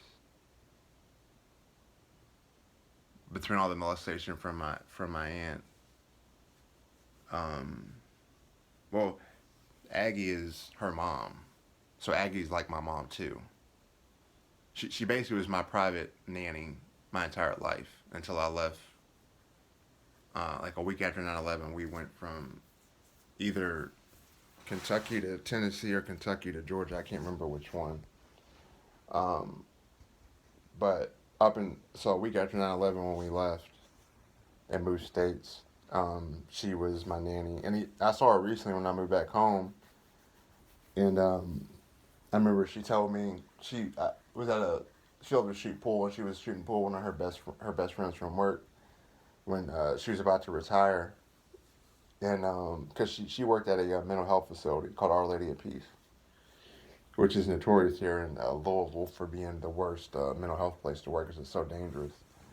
And see, I forgot about that too, so I just remembered it. But something that was really poignant and important to me that she said is she was telling her friend about me, and then she was looking at me and she said, "Yeah, this one here it's gonna take a lot of time and the right one for this one here to settle down. She's gonna have to be a really good one for him, and that means a lot to me. That shit ain't never gonna happen, because y'all niggas don't know how to fucking act. But fuck it, I tried. So I kind of just people watch now. I'm like, oh, she's attractive, she's cute. She seems like she'd be nice, or she seems like she play WoW or likes horror movies or loves cats, whatever. But I don't approach y'all no more, man. Tired of wasting my fucking time. I've been there and I've done that. Ain't nothing new under the sun. Uh, Plus my type of woman ain't even around this motherfucker. Anyways, so yeah, that was that. And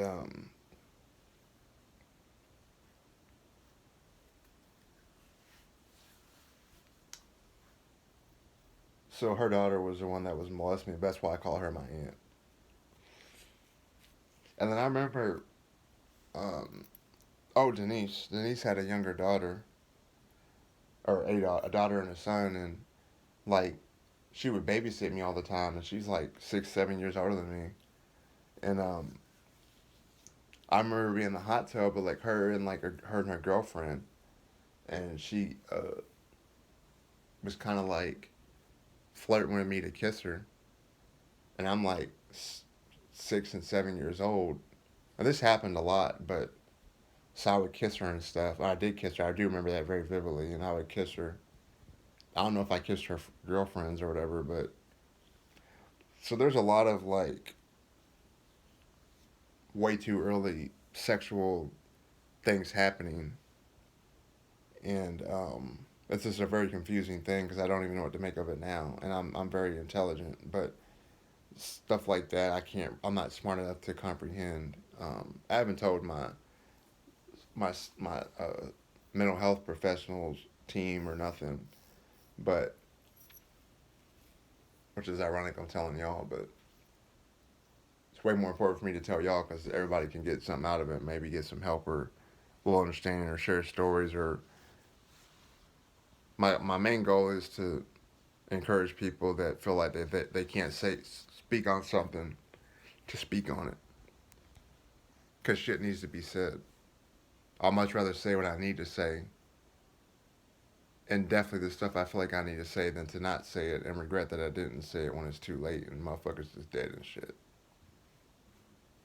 Say what you need to say, man. Speak on it. Speak on that shit. Know what I mean? Because it doesn't matter if somebody likes what you say or not. You said what you said, and you needed to say it, and it's done. Now you got it off your chest, and you got to carry it around no more. Just let that shit go. And besides, you don't have to worry about what another motherfucker thinks about what you just said. You can let it go and give it to God. Just let go and let God. That's real. That's the best decision you ever make, is to give everything to God. And to know that Jesus is the Redeemer, the King of Kings, the Lord of Lords. And at the end of the day, all knees will bow and all tongues will confess that Jesus Christ is Lord, because he is. And when Pac said, even in the darkest nights, I got the heart to fight, that's real.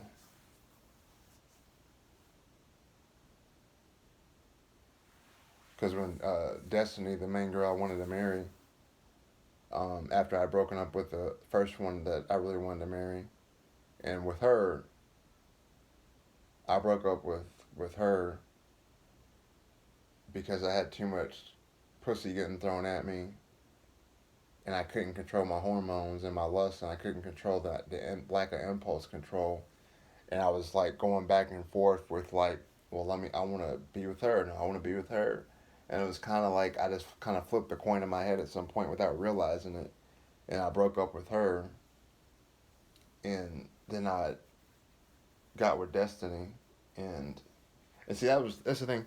Destiny was random because she literally moved from Florida to Georgia.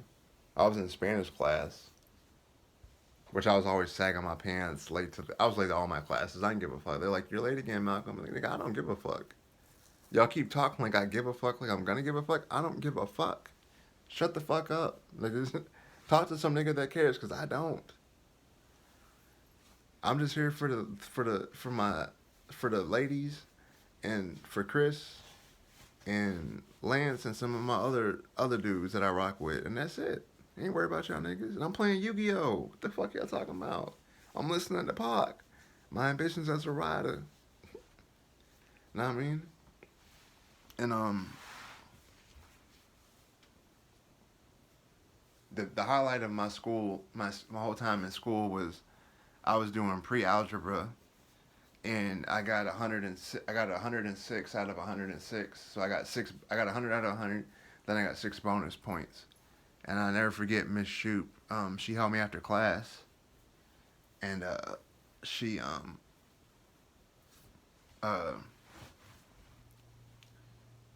like I had her. She was crying, and she's like, "Malcolm, I wanted to show you something, and I think you're gonna really be surprised. And I want to let you know I'm so proud of you." And I heard that from my mom sometime, or very often, but I just hadn't heard that from another woman like at all to that point. And she flipped the paper over, and I got a perfect score and 6 bonus, so it was like 106 out of 106. And that made me extremely happy because I knew that I was able to get past my learning disability to that level, and also that I made her proud and happy and gave her like a career highlight, because that's probably gotta definitely be her school highlight ever. Because I'm the troubled kid, the most troubled kid in school that they're all trying to reach and all that type of shit. So for people like me, it's kind of like in Dangerous Minds when the most gangster kid that's like killed somebody or some shit like that, or has the worst life, does like good on a test or does something good in school. That's a huge deal for a teacher, you know, because it shows that, hey, even the worst of us can come out on the other end and do really good. And which is also the same thing what happens when you get saved. And but see, the devil tries to trick you because of your past. He tries to make you think that no one's ever going to love you, or you're never going to be forgiven, or what you've done is so bad that you can't be forgiven. But that's not true. And the fact of the matter is the devil is a liar. And the biggest trick the devil ever pulled was to convince everybody that he never existed, that he doesn't exist. Because when the devil doesn't exist, God doesn't exist. When God doesn't exist, there's no consequence to anything. You can live as you want. And when you die, everything's just black and that's it, and everything stops. That's what the devil wants you to believe. And but see, you also notice I'm not badgering or being condescending or putting nobody down that isn't Christian. If you're Christian or if you're not Christian, I want to help everybody the same. I would like to have everybody that watches this get saved, but that I know that's probably not going to happen. That's the goal. If you gotta watch this video 10 times before you get saved, then hey, that's awesome. But if you watch it 10 times and you just get some positive stuff or good stuff out of it and utilize it or whatever, that's good too. But either way, I just want to help people. But the ultimate goal is to help people get saved. But you can only do what you can do. You can lead a horse to water, but you can't make it drink. Hi, baby girl. They're getting restless. Hi, baby girl. I love on you. I love you. It'll be daddy pet you a little bit, okay? Daddy pet you a little bit. Daddy lay down with you. Okay? It'll be daddy in a little bit. I love you, Harley Quinn. You're baby girl. You always baby girl. Oh my goodness. Okay, baby. Okay, it's okay, Harley. I didn't forget about you. Right here's. I love baby girl. Yeah, I love baby girl. Yeah, the sweetest pea. The most honey bun. Yeah. You my girl. I love on you. Daddy always loved you. Okay. Yeah. Harley, that's that. That's the look that says, "I want to see hands." Oh man. But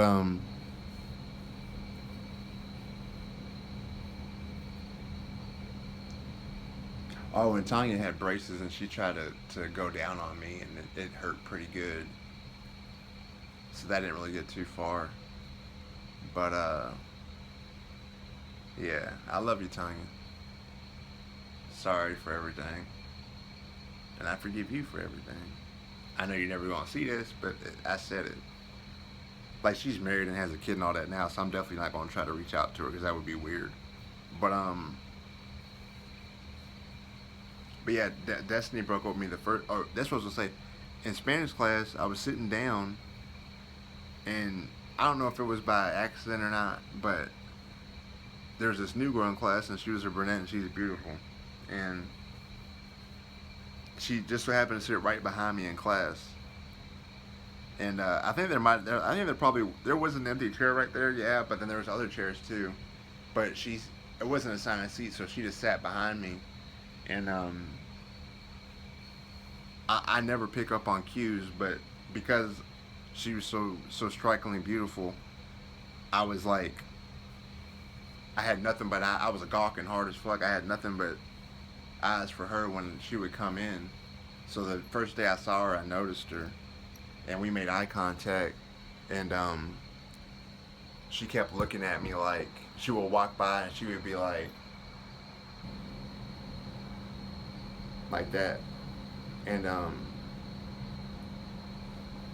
then she was close enough to where I could feel like the sexual tension already. So I was like, okay. So it'd been like 2 or 3 days, and I had passed her a note and asked her name, and she was like, "It's Destiny," and she's like, "I moved from Florida," and blah blah blah. And I think we're the same age, yeah. And so then I was like, "You want to be will you be my girlfriend?" And she was like, "Yeah." And then not long after that, we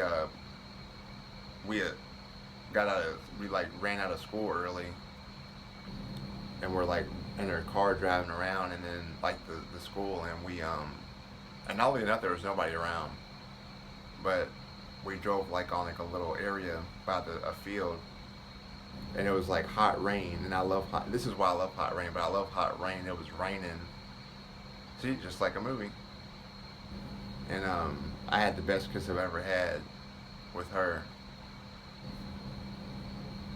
and the embrace was just perfect. I would say it hurts to think about, but it's such a good memory that it actually doesn't. It's a really good memory. But I think about that a lot.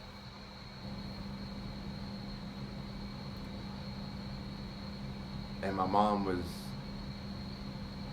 basically, anytime that I would come home from school or anything, anytime that I was home for any reason, most of the time, like 95%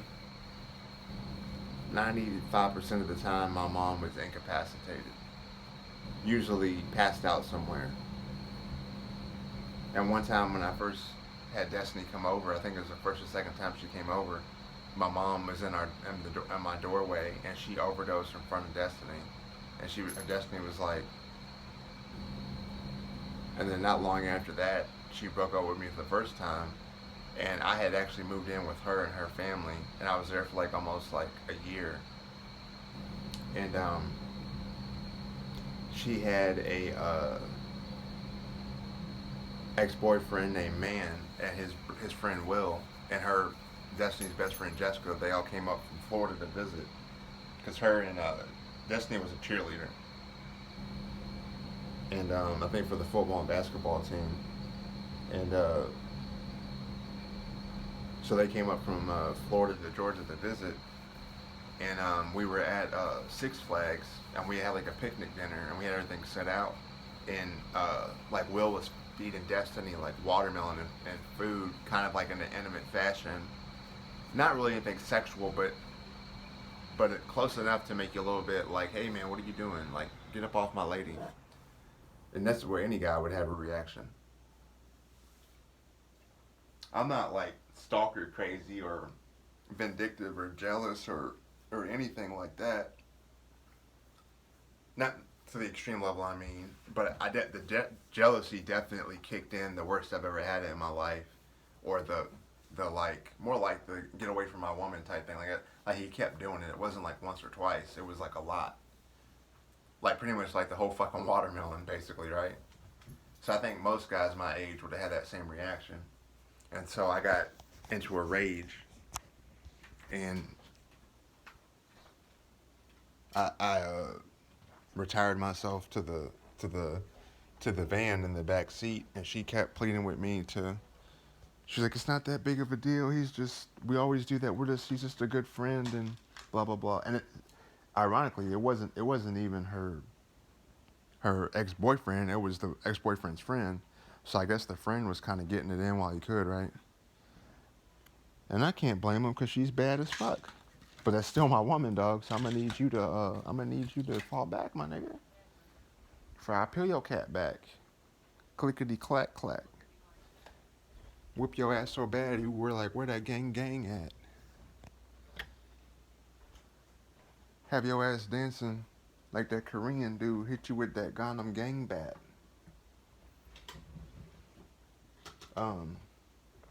See, it's his bedtime. Jokey baby. Oh, look at that. Look how precious he is. Eno baby. Eno. My babies. But, I didn't go back in until later. And right before I found them, there was like this little gazebo looking thing. So now every time I see gazebos, I think of that day and it really hurts. But on the way back, it was dark, and she kept like, I just felt like the division, and I felt like I needed to like do something like drastic to make a point. Like I was trying to show how much I loved her and stuff, and the way I said it was like the really wrong choice of words. Cause I said I don't know what I'd ever do without you, Destiny. If you ever leave me, I'm gonna kill myself. Which I meant, but I didn't have the wherewithal to realize that her stepdad's sister had killed herself recently.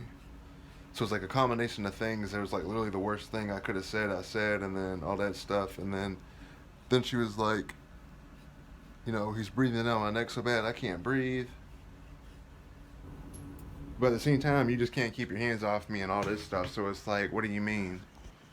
Like you're breathing down my neck just as much as I'm breathing down yours because we're fucking squashed together like fucking mashed potatoes. So what are you talking about? And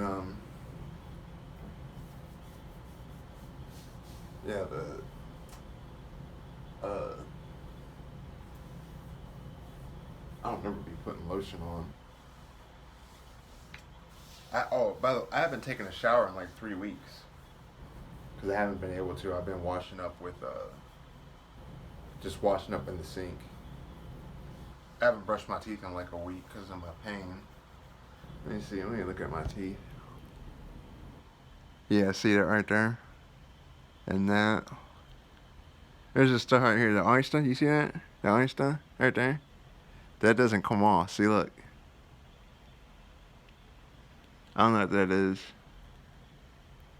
Yeah, it's just, that's what I'm saying. It's not just like my pain. It's like my teeth are rotten. It's all this shit, man. Anyways, so she broke up with me, and then I went from like having the family I never had since I was little to going back to hell with my mom. And I didn't like abandon my mom. I would still go back to check on her. But uh, she her mom drove me back home and dropped me off, and I had a full on like psychotic panic attack, worst I've ever had, and even to this day I think probably. And I was running around the house screaming. I was flailing around. I was throwing shit. I was inconsolable. And my mom gave me a bunch of pills, and then I passed out. And then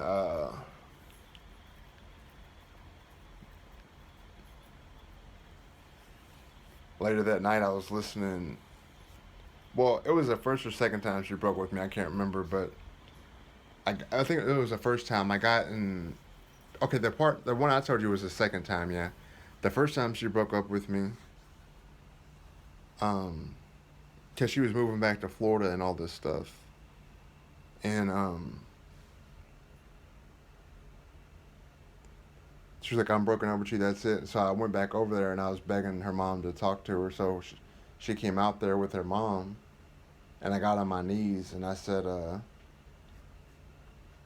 Destiny, please don't give up on me because I'd never give up on you. You know, I love you more than anything, and I do anything for you, and I'll never leave you, and I always treat you right, which I meant all that, and so pretty much everything but saying to marry me and all this, and I would have had kids with her, but it was either her or Megan, and we're not together. Neither one of us are married, so I'm not having kids, so fuck all of that. Anyways,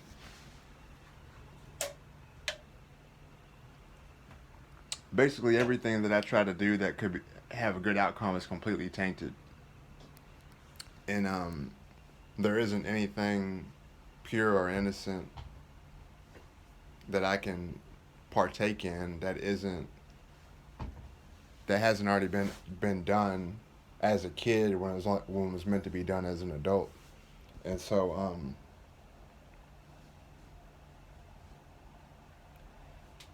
she still broke up with me, and then that was during the day, and then the last time when it was like really official, it was at nighttime when I got in the car. My mom had like a burgundy Toyota, or it was like a burgundy Saturn, yeah. And we lost that car. I don't remember what happened to it. We lost a lot of cars. I don't remember what happened to them.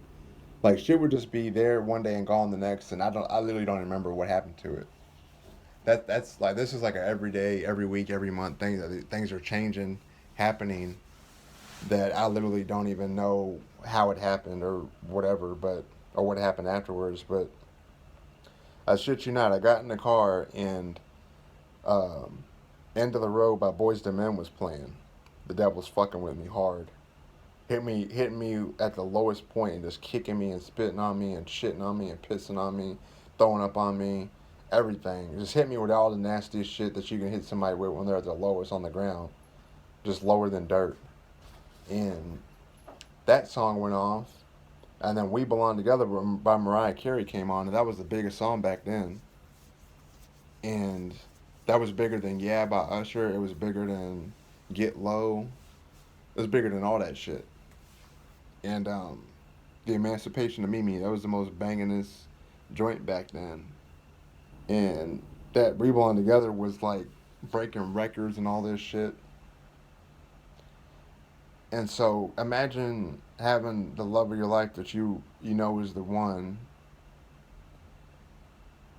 and well, her and Megan were tied, but I broke up with Megan, so that was basically done. So it was just destiny at that point. So imagine the love of your life. The first time she broke up with me, uh, I talked to my uncle after, and he said, "Don't worry, nephew." I think I talked to him on Skype, but he said, "Don't worry, nephew. If it's meant to be, she'll come back. God'll put it together for you." I said, "All right." So that made me feel like, okay, well, she's never coming back, but it's a good thought. So I'll try to remember that for the future.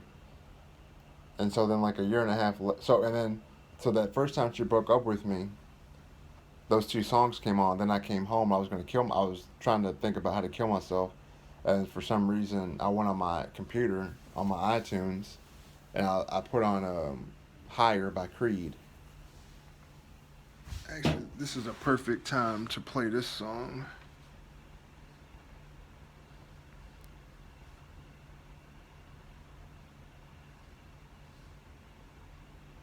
I listened on this until repeat until I passed out.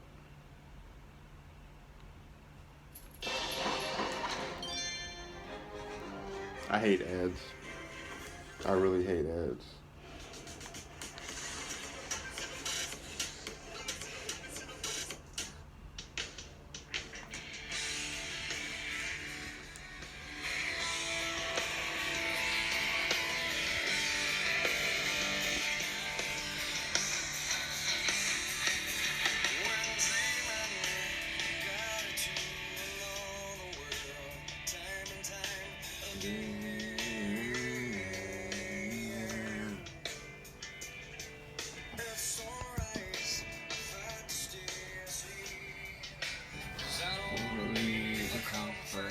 Of this place, 'cause there's hunger, longing to escape from the life I live when I'm away. So let's go there, let's make our escape. Let's go there, let's ask and escape. Till you take me higher to a place with going sea. Till you take me higher to a place with golden streets.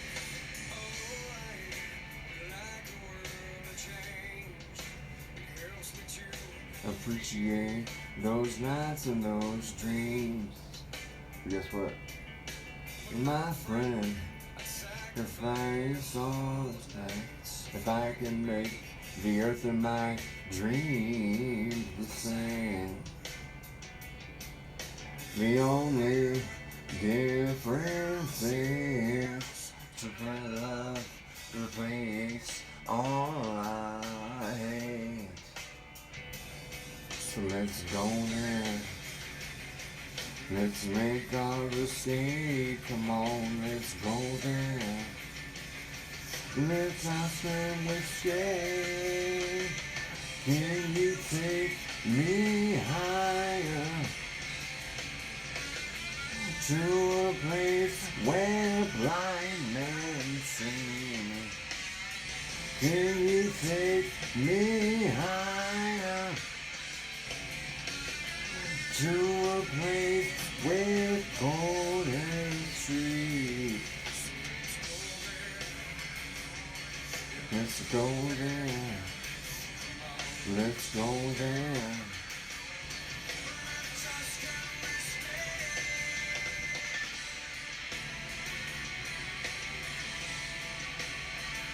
Hallelujah.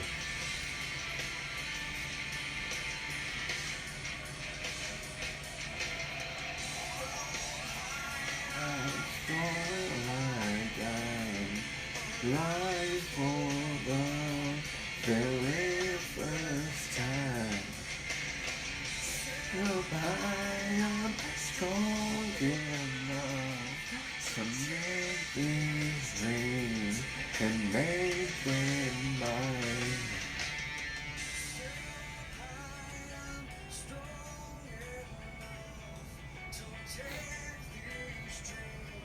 And make them mine.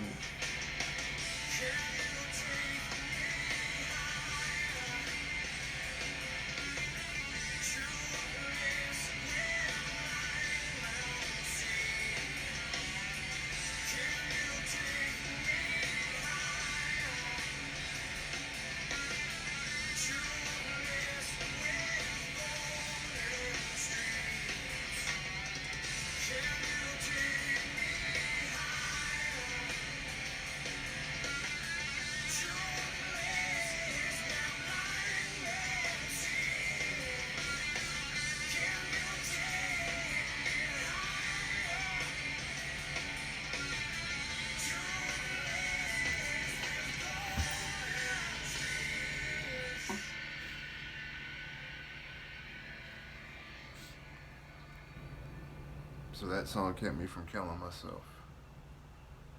Obviously, it's talking about going to heaven. And,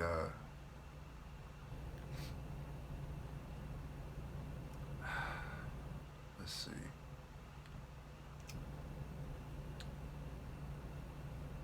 So that was the first time she broke over with me, and the second time she came back a year and a half later out of nowhere, knocked on my door. I was in the shower, and I've got extreme hypervigilance, meaning that when there's a loud noise or confrontation or violence or yelling or fighting or whatever, impending danger, I go into fight mode, and I gotta investigate and secure the area.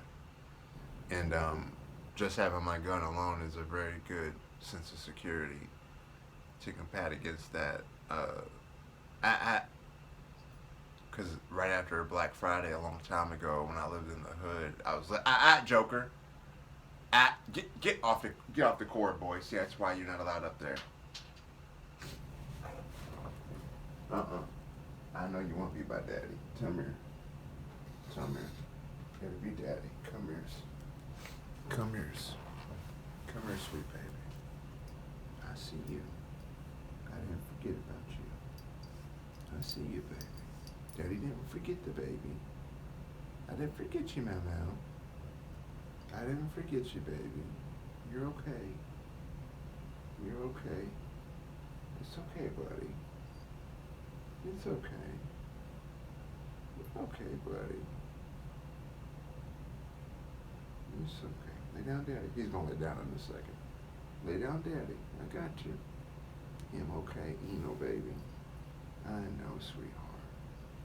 Daddy's gotta make this video, buddy. I gotta do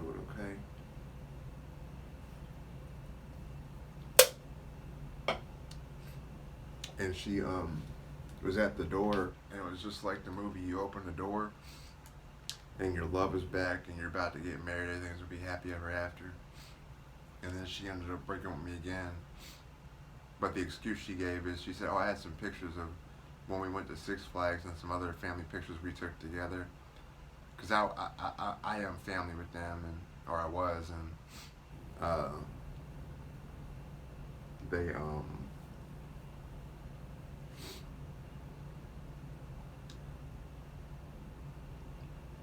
she wanted me to have them, and then when she left, because I kind of was just like, oh, okay, you told me to fuck off once already, so I'm not gonna push the issue and be a creep. And so I thought I took her at her word, but then she sat out there in her car for like an hour or two and thought about, should she come back in. Had she done that, we definitely would have had some children running around right now. But hey, I love you though, Destiny. I'll still marry your girl, even though you broke my heart twice. She ain't ever gonna see this shit. Anyways, that was the second time. And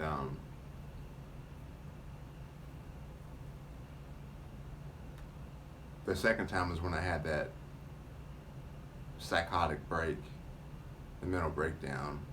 And I've had many, but I've never had one that bad. And that reminds me, I met this girl named Lexi on sweetapples.com, or not, well, on MySpace, but her picture said sweetapples.com, so obviously it was a catfish. Then she told me the story about her and her little sister were being abused by their step uncle or something.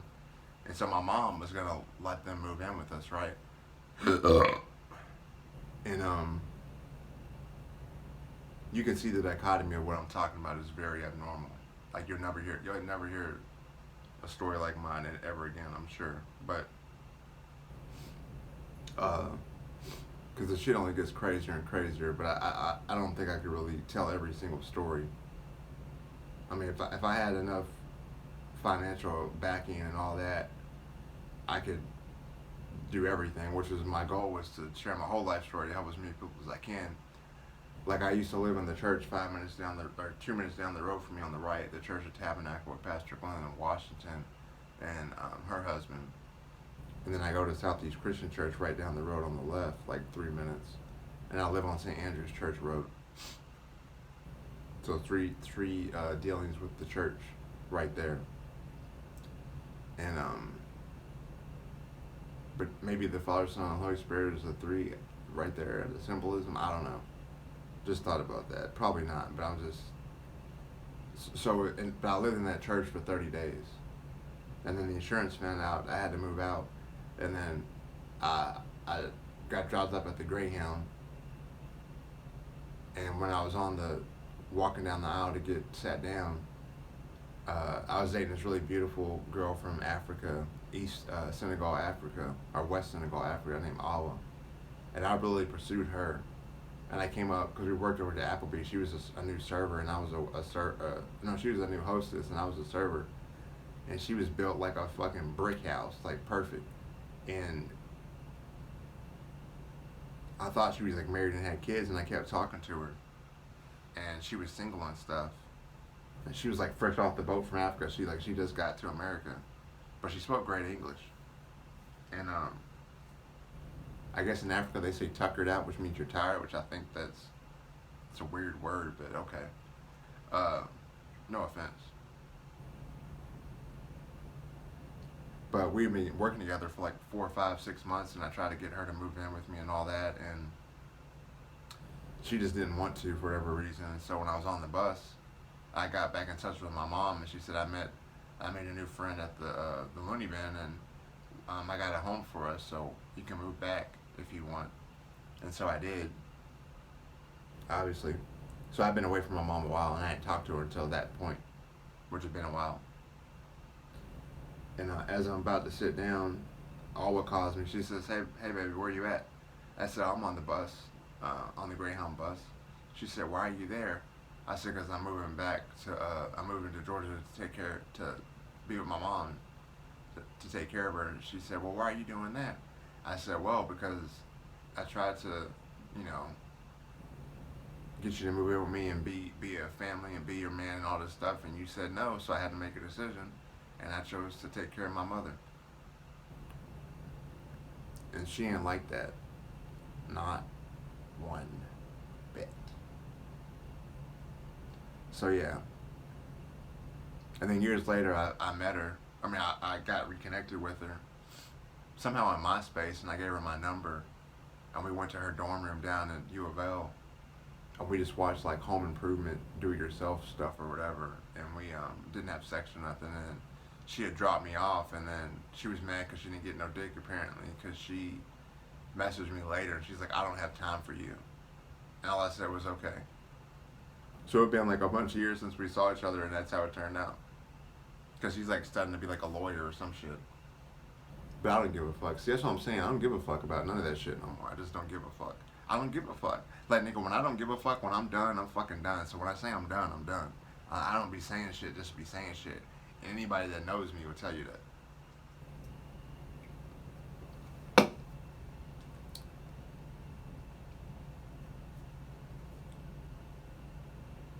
Anyways.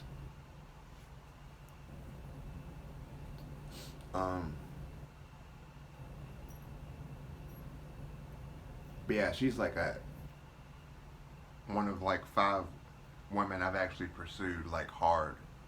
Like went out of my way to impress. Like Megan, Destiny, Maddie, Awa, and is there a number 5?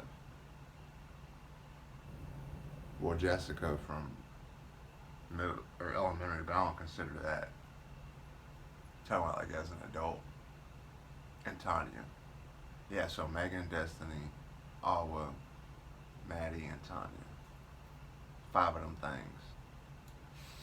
Bada boom, bada bang. Whoop it out, she say dang. Let it hang. Hang. See, look, they're congregating. They want daddy. Maybe it's time to move this over into the bedroom. Okay, let's go into bed, guys. Going to bed with daddy? My babies. Oh my goodness. See, that's what I'm saying, y'all. They're really hurting mentally. They want daddy. Okay, I coming. Come on. Come on, Nanas. Daddy's gotta put the gun up. Come here, son. Come here. I got you, baby. Come here. Daddy got you. It's okay. It's okay, man. I'm not putting you up. You come in here with daddy, okay?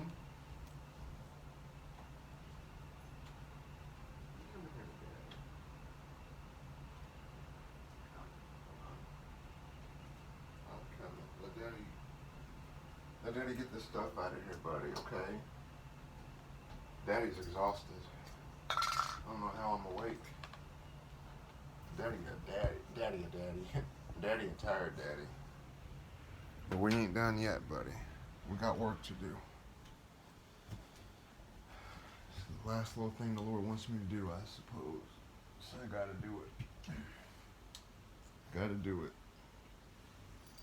And I got some other shocking shit to say.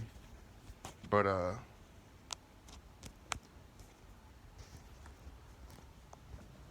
no sin's greater than the other. Just remember that. And let the first man without sin cast the first stone. So none of us are in any position to judge anybody. We all make mistakes. We all fall short of the grace of God. We're all human. We're all here to help and love each other at the end of the day. Because ain't it funny how in the shows or the movies, the person that you hate the most is the person you learn from the most and end up loving the most? And you think there's no way that y'all could ever be alike or have anything in common, and then you actually give them a chance, or you work through your differences, and then you're best friends, right? Yeah, exactly.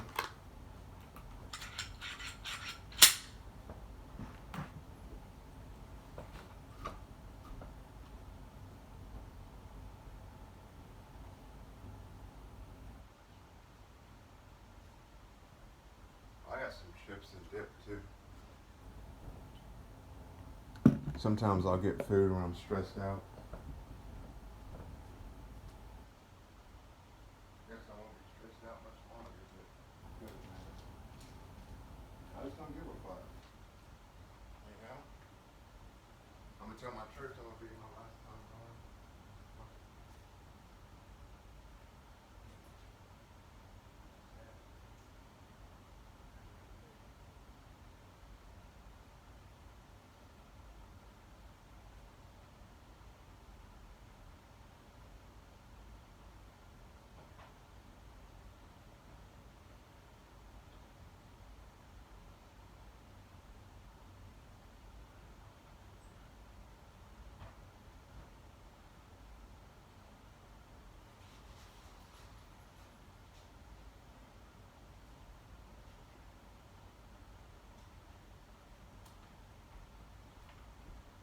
It's actually really odd. Let me get a little bit of bite of this. Oh man.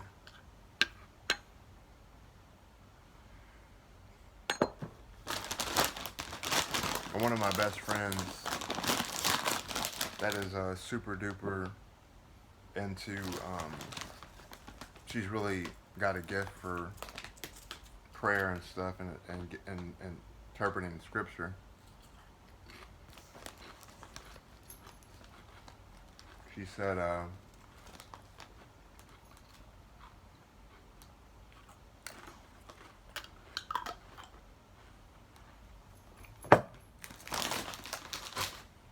with my brain to pray for it to be healed by the Lord, and I do.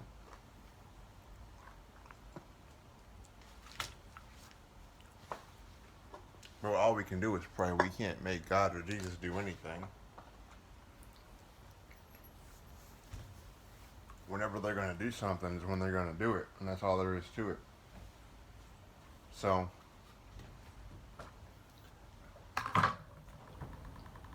I think she gets a little bit frustrated because I'm still trying the surgeries, and I don't have a choice but to take the medication because I'd have to kill myself without the medication because I can't be in that kind of crazy pain. And that's anybody in crazy pain. It has really bad chronic pain.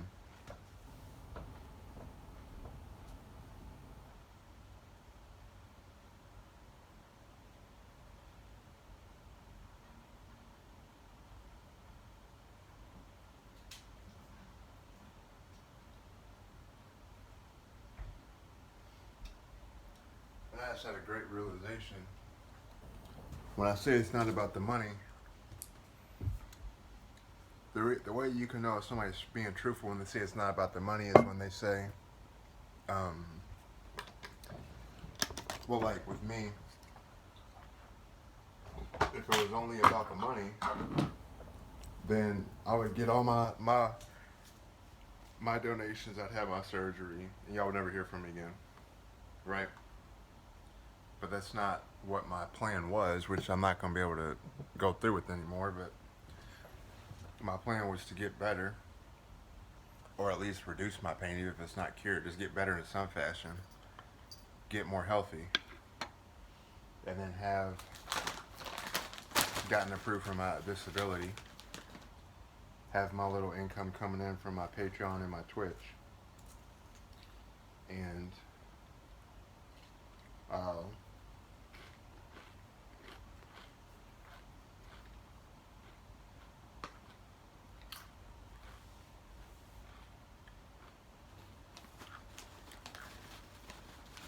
day to day dedicate, share my testimony, and helping bring people to the Lord, and that's it.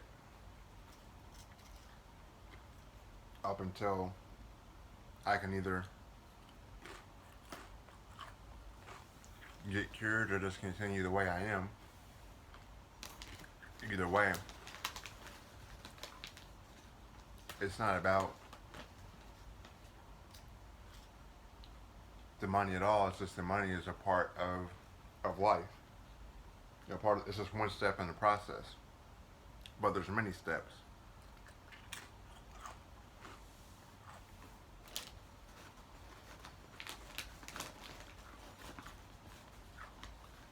But the most important step is to help people.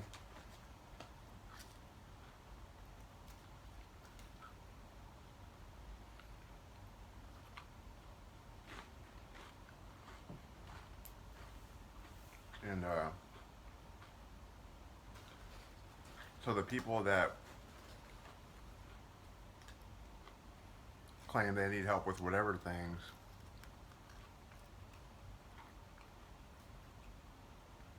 the difference is if they continue forward with helping others selflessly, or if it's all just about themselves.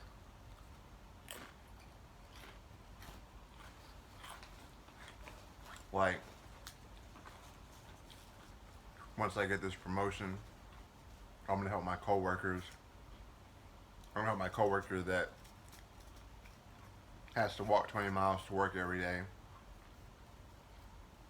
So 40 miles total, 20 miles to and from. I'm gonna help them get a car, right? They get the promotion, and then they never help. They never keep their promise to help their coworker get a car. It was selfish about just them getting the promotion and getting the money, as opposed to getting the money and paying it forward and doing the Christian thing and the having the integrity and the honor and the compassion to help somebody in need. Or like somebody says, "Oh, I get paid tomorrow. I know you said you don't get paid till next week because you're something something." They messed up your bank account information. I'm gonna buy you lunch tomorrow.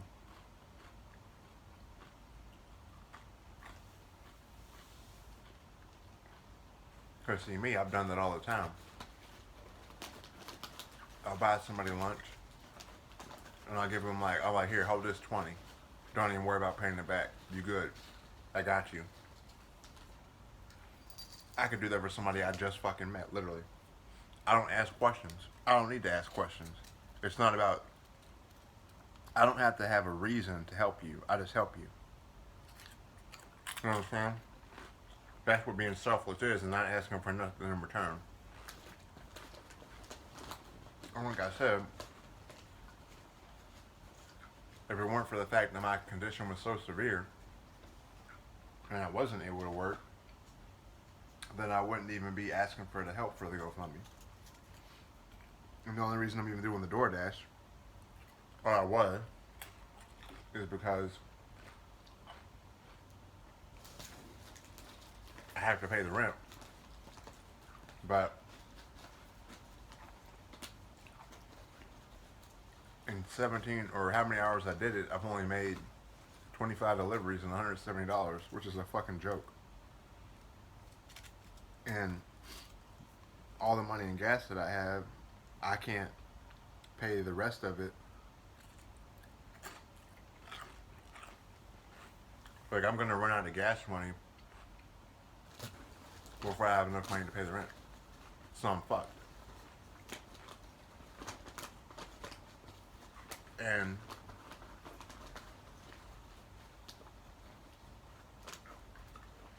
I made some adult website accounts to make some money doing camera work or whatever. But I put that off because I was trying to do the Christian thing, and I've been praying to have some help so that I don't have to do that, because I don't want to do that, because I'm having a conflict of interest with the Holy Spirit. But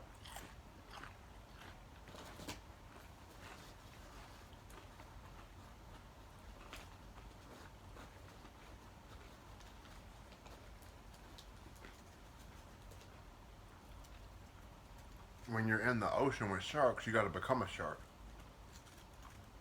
to survive. We're animals. We have to survive.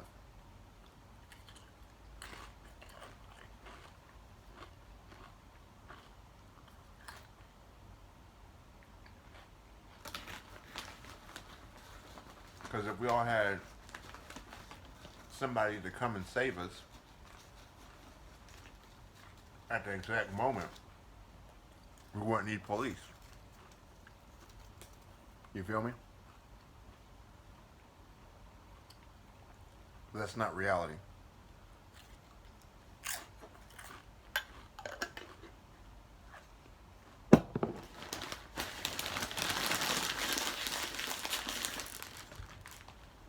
All the stuff that's going on in the world,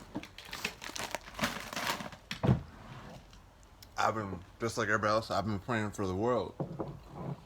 And there's so many different things happening all over the place.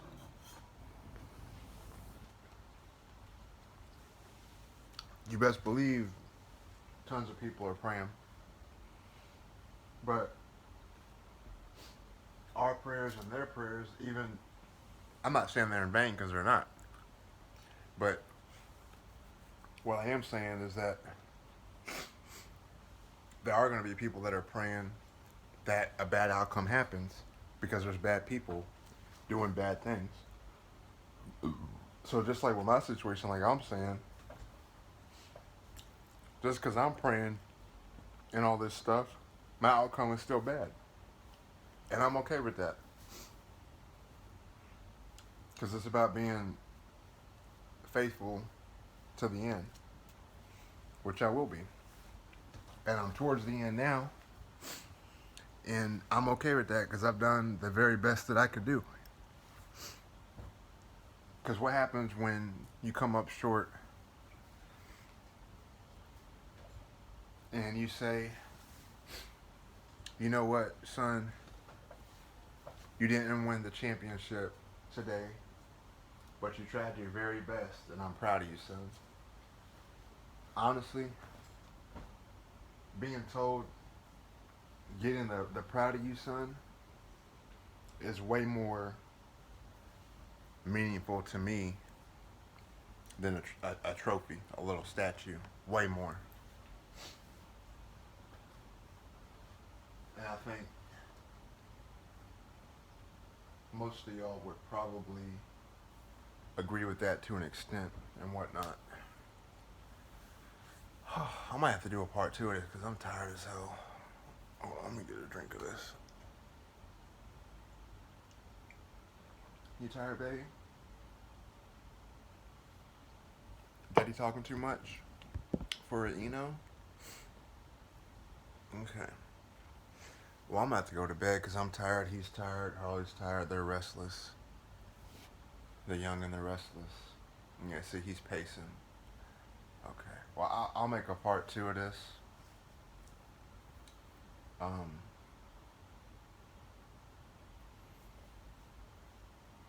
So, yeah. It doesn't really matter where I left off at because I'm just pulling out stories from my mind as they come. I'm not really going in, I'm trying to go in order to a degree, but, um, so I had, from 6 to 7, I had the leg Lizeroff on, the fixator, twisted things into 4 places to stretch my bone. And then from 8 to 9, I had the cast. When I got the cast taken off, I had my near fatal Crohn's attack that almost killed me. Me and Fat Daddy drink, we ate a gallon of milk each. And right here, I'm not showing my growing, YouTube shouldn't care, but from here, like right here to here, they had to cut my stomach open. If you can see that scar, like right here. So they had to cut my stomach open and resect most of my right colon. And, because my stomach was micro-perforating, which means that tiny holes were opening up in my stomach and they were spreading to my other organs. So just like in my suicide attempt, the last one where I drank the 400 or 500 bottles of Tylenol or Benadryl, which is wherever the bottle is, and all that stuff, I was turning jaundice and I was dying the same way. And I just realized that those are related. I never thought about that till now. Anyways,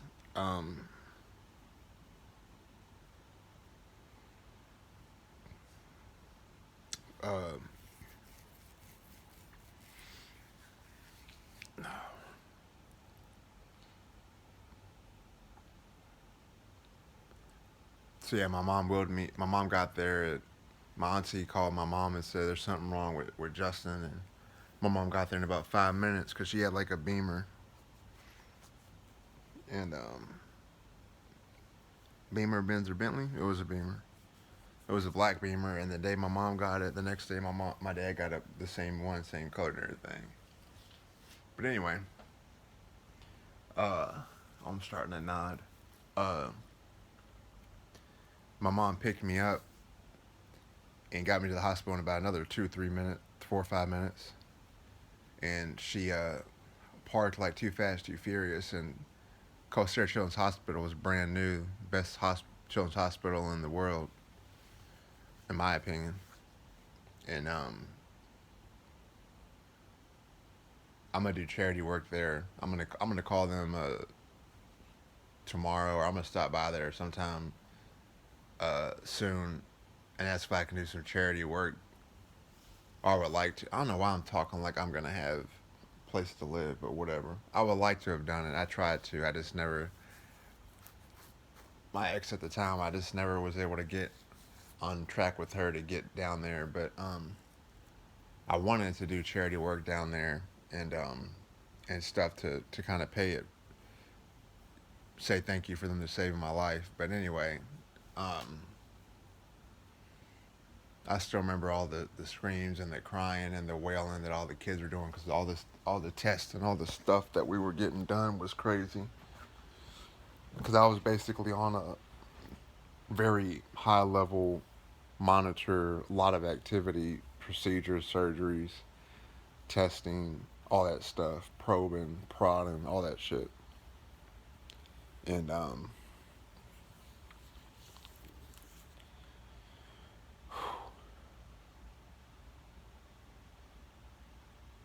that's another part with the spiritual warfare. Having the bipolar makes it worse. But the crash after you've went through all of the motions, so to speak, it's very heavy. But anyway, she wheeled me in on the little red wagon, and right when she wheeled me in, I saw my dad come through the door, and I looked back forward, and there must have been like 100 something people in there, and there was like kids crying and sneezing, and throwing up and all this stuff. It was crazy. It was just like a really busy time, and the hospital was brand new also, and so all the parents were taking their kids there because they heard such great things about it. And Dr. Donna Volk did my surgery. Thank you, Dr. Volk. I love you. Rest in peace. I looked her up not too long ago, and I wanted to go and meet her and tell her thank you, but she had passed away, so I'm going to reach out to her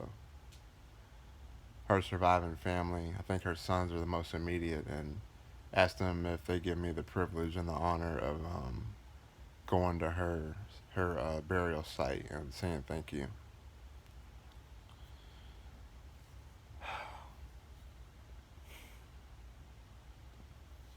But the nurse looked over and she looked over at me like that, and she was like, if we don't get him in surgery right now, he's not gonna make it. And then I blacked out.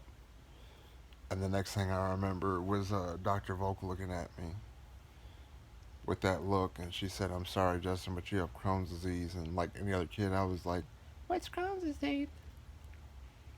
And so yeah, I've had so many near-death experiences I can't count them all.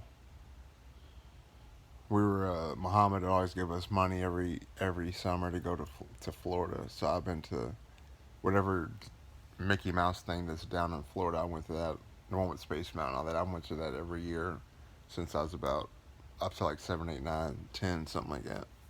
But anyway, um, my dad got too fast, too furious with the jet ski and overdid it, and he went way past the red marker thing. And I'm glad I didn't realize it at the time, but I'm absolutely petrified of the ocean. When I seen Jaws, when y'all see Jaws and y'all see that cabin get ate the fuck up, nah, bro, y'all niggas got me all twisted. Like Keith Sweat. I'm so twisted. You got me twisted up in the bathroom stall like I got dookie draws and bubble guts. And fucking Along King Polly when Philip Seymour Hoffman was like, "I just sharded myself. You try to fire and some shit comes out. We gotta go. We have a situation." Like that type of twisted. Like what the yo bubbly guts is twisted up like fucking John Witherspoon's character in Friday.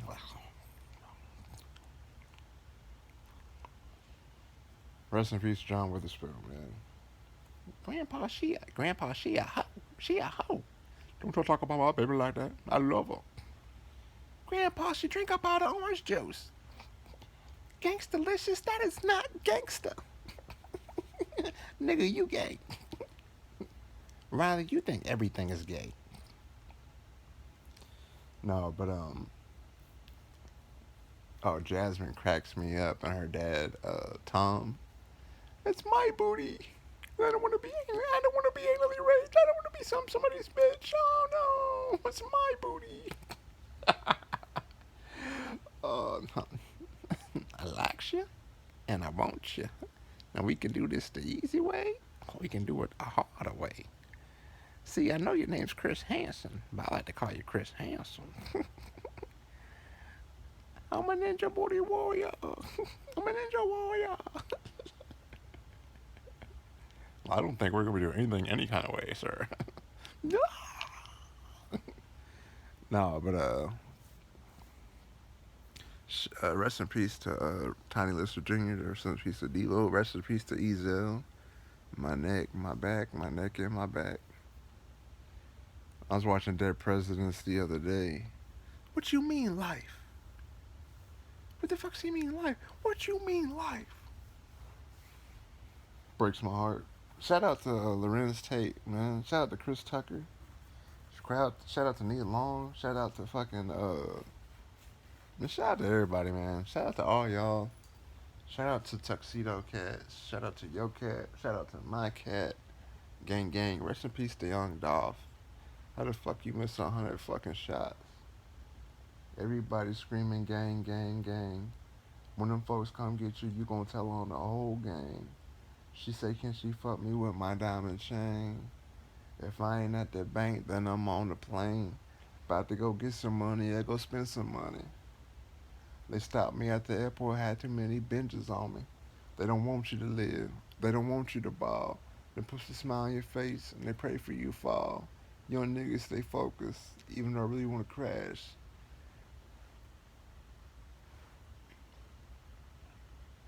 Think about your past and think about where you at.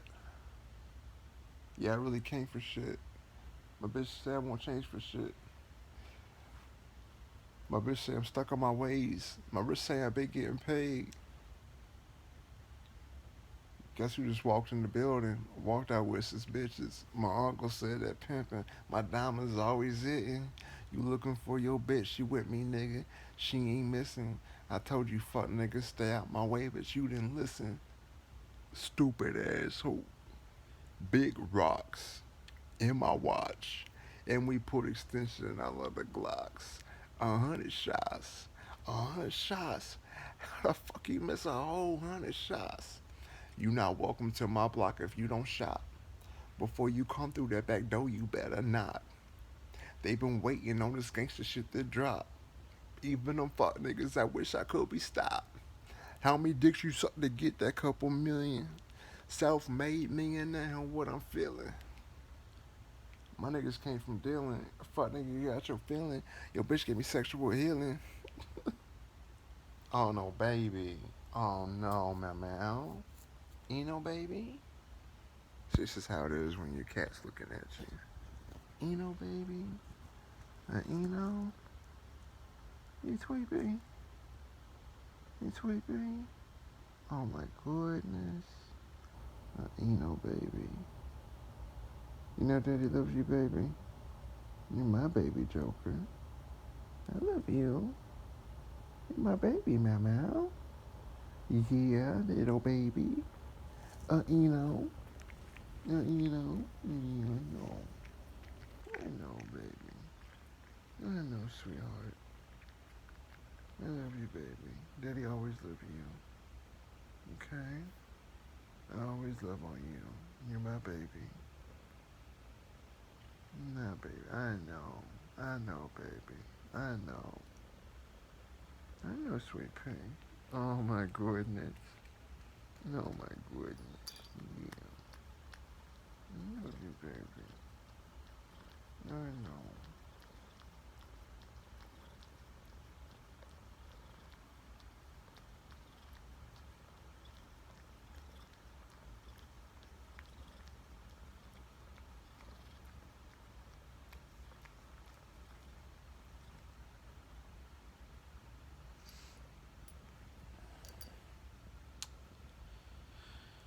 Oh man.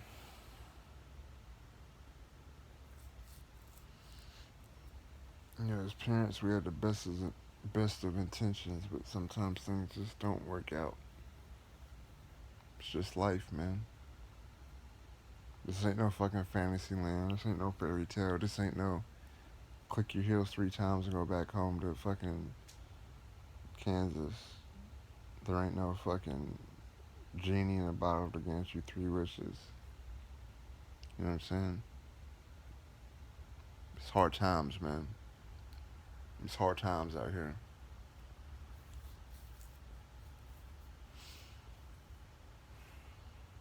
But at the end of the day, I did.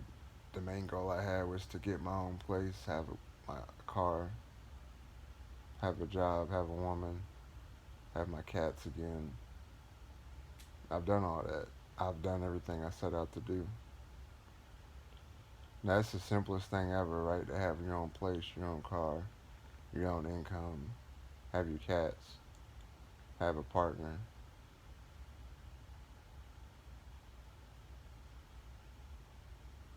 But I was 2 steps from hell, literally.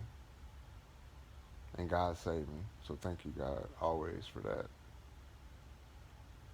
All the glory and all the praise to God. He claimed the victory. Because the devil ain't shit next to God. Which is ironic because the devil's in denial because he thinks he is God, or he's godlike, and he's not. He's absolutely zero, nothing. So all he can do is do petty things and try to take our brothers and sisters in Christ, or the lost souls out there that are needing to be saved, and hopefully my video or anybody else's video helps helps y'all get saved if you need to be. But that's all he can do is this petty bullshit. He walks around like a roaring lion seeking whatever he can devour. And so yeah, I guess I'll do a part. I'll do a part, however many. I'll make another one when I get up. After after the eviction, I guess I got 30 days to get out. So all the money that I can pull together, I'll use to help Harley and Joker find a new home. Then I'll just be in my car, and then I'll just wait to freeze. That's it. Because that's what's gonna happen. It's not like suicide or nothing. It's just a fucking fact. I'm not dumb. I'm not stupid. I'm not retarded. There ain't nowhere to go. There's no friends or family, y'all. I want y'all to understand that. There ain't not one motherfucking person around. Not even my church. So fuck it. There ain't shit I can do. But I have to accept reality. And the reality is I've done everything I can do. And that's all you can ask anybody is do the very best you can. You know. The main thing that hurts is I'll be away from Harley and Joker and they won't have me, but I'm gonna find them a very good home.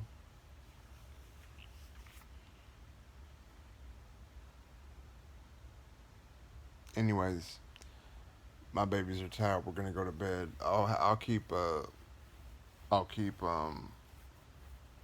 this video up, or I'll keep. You have to keep your YouTube app open when you're uploading a video. This is gonna take a while because this is a 4-hour video, so I'm gonna upload it. This one will be uploaded, and then be looking for the second one when I upload it.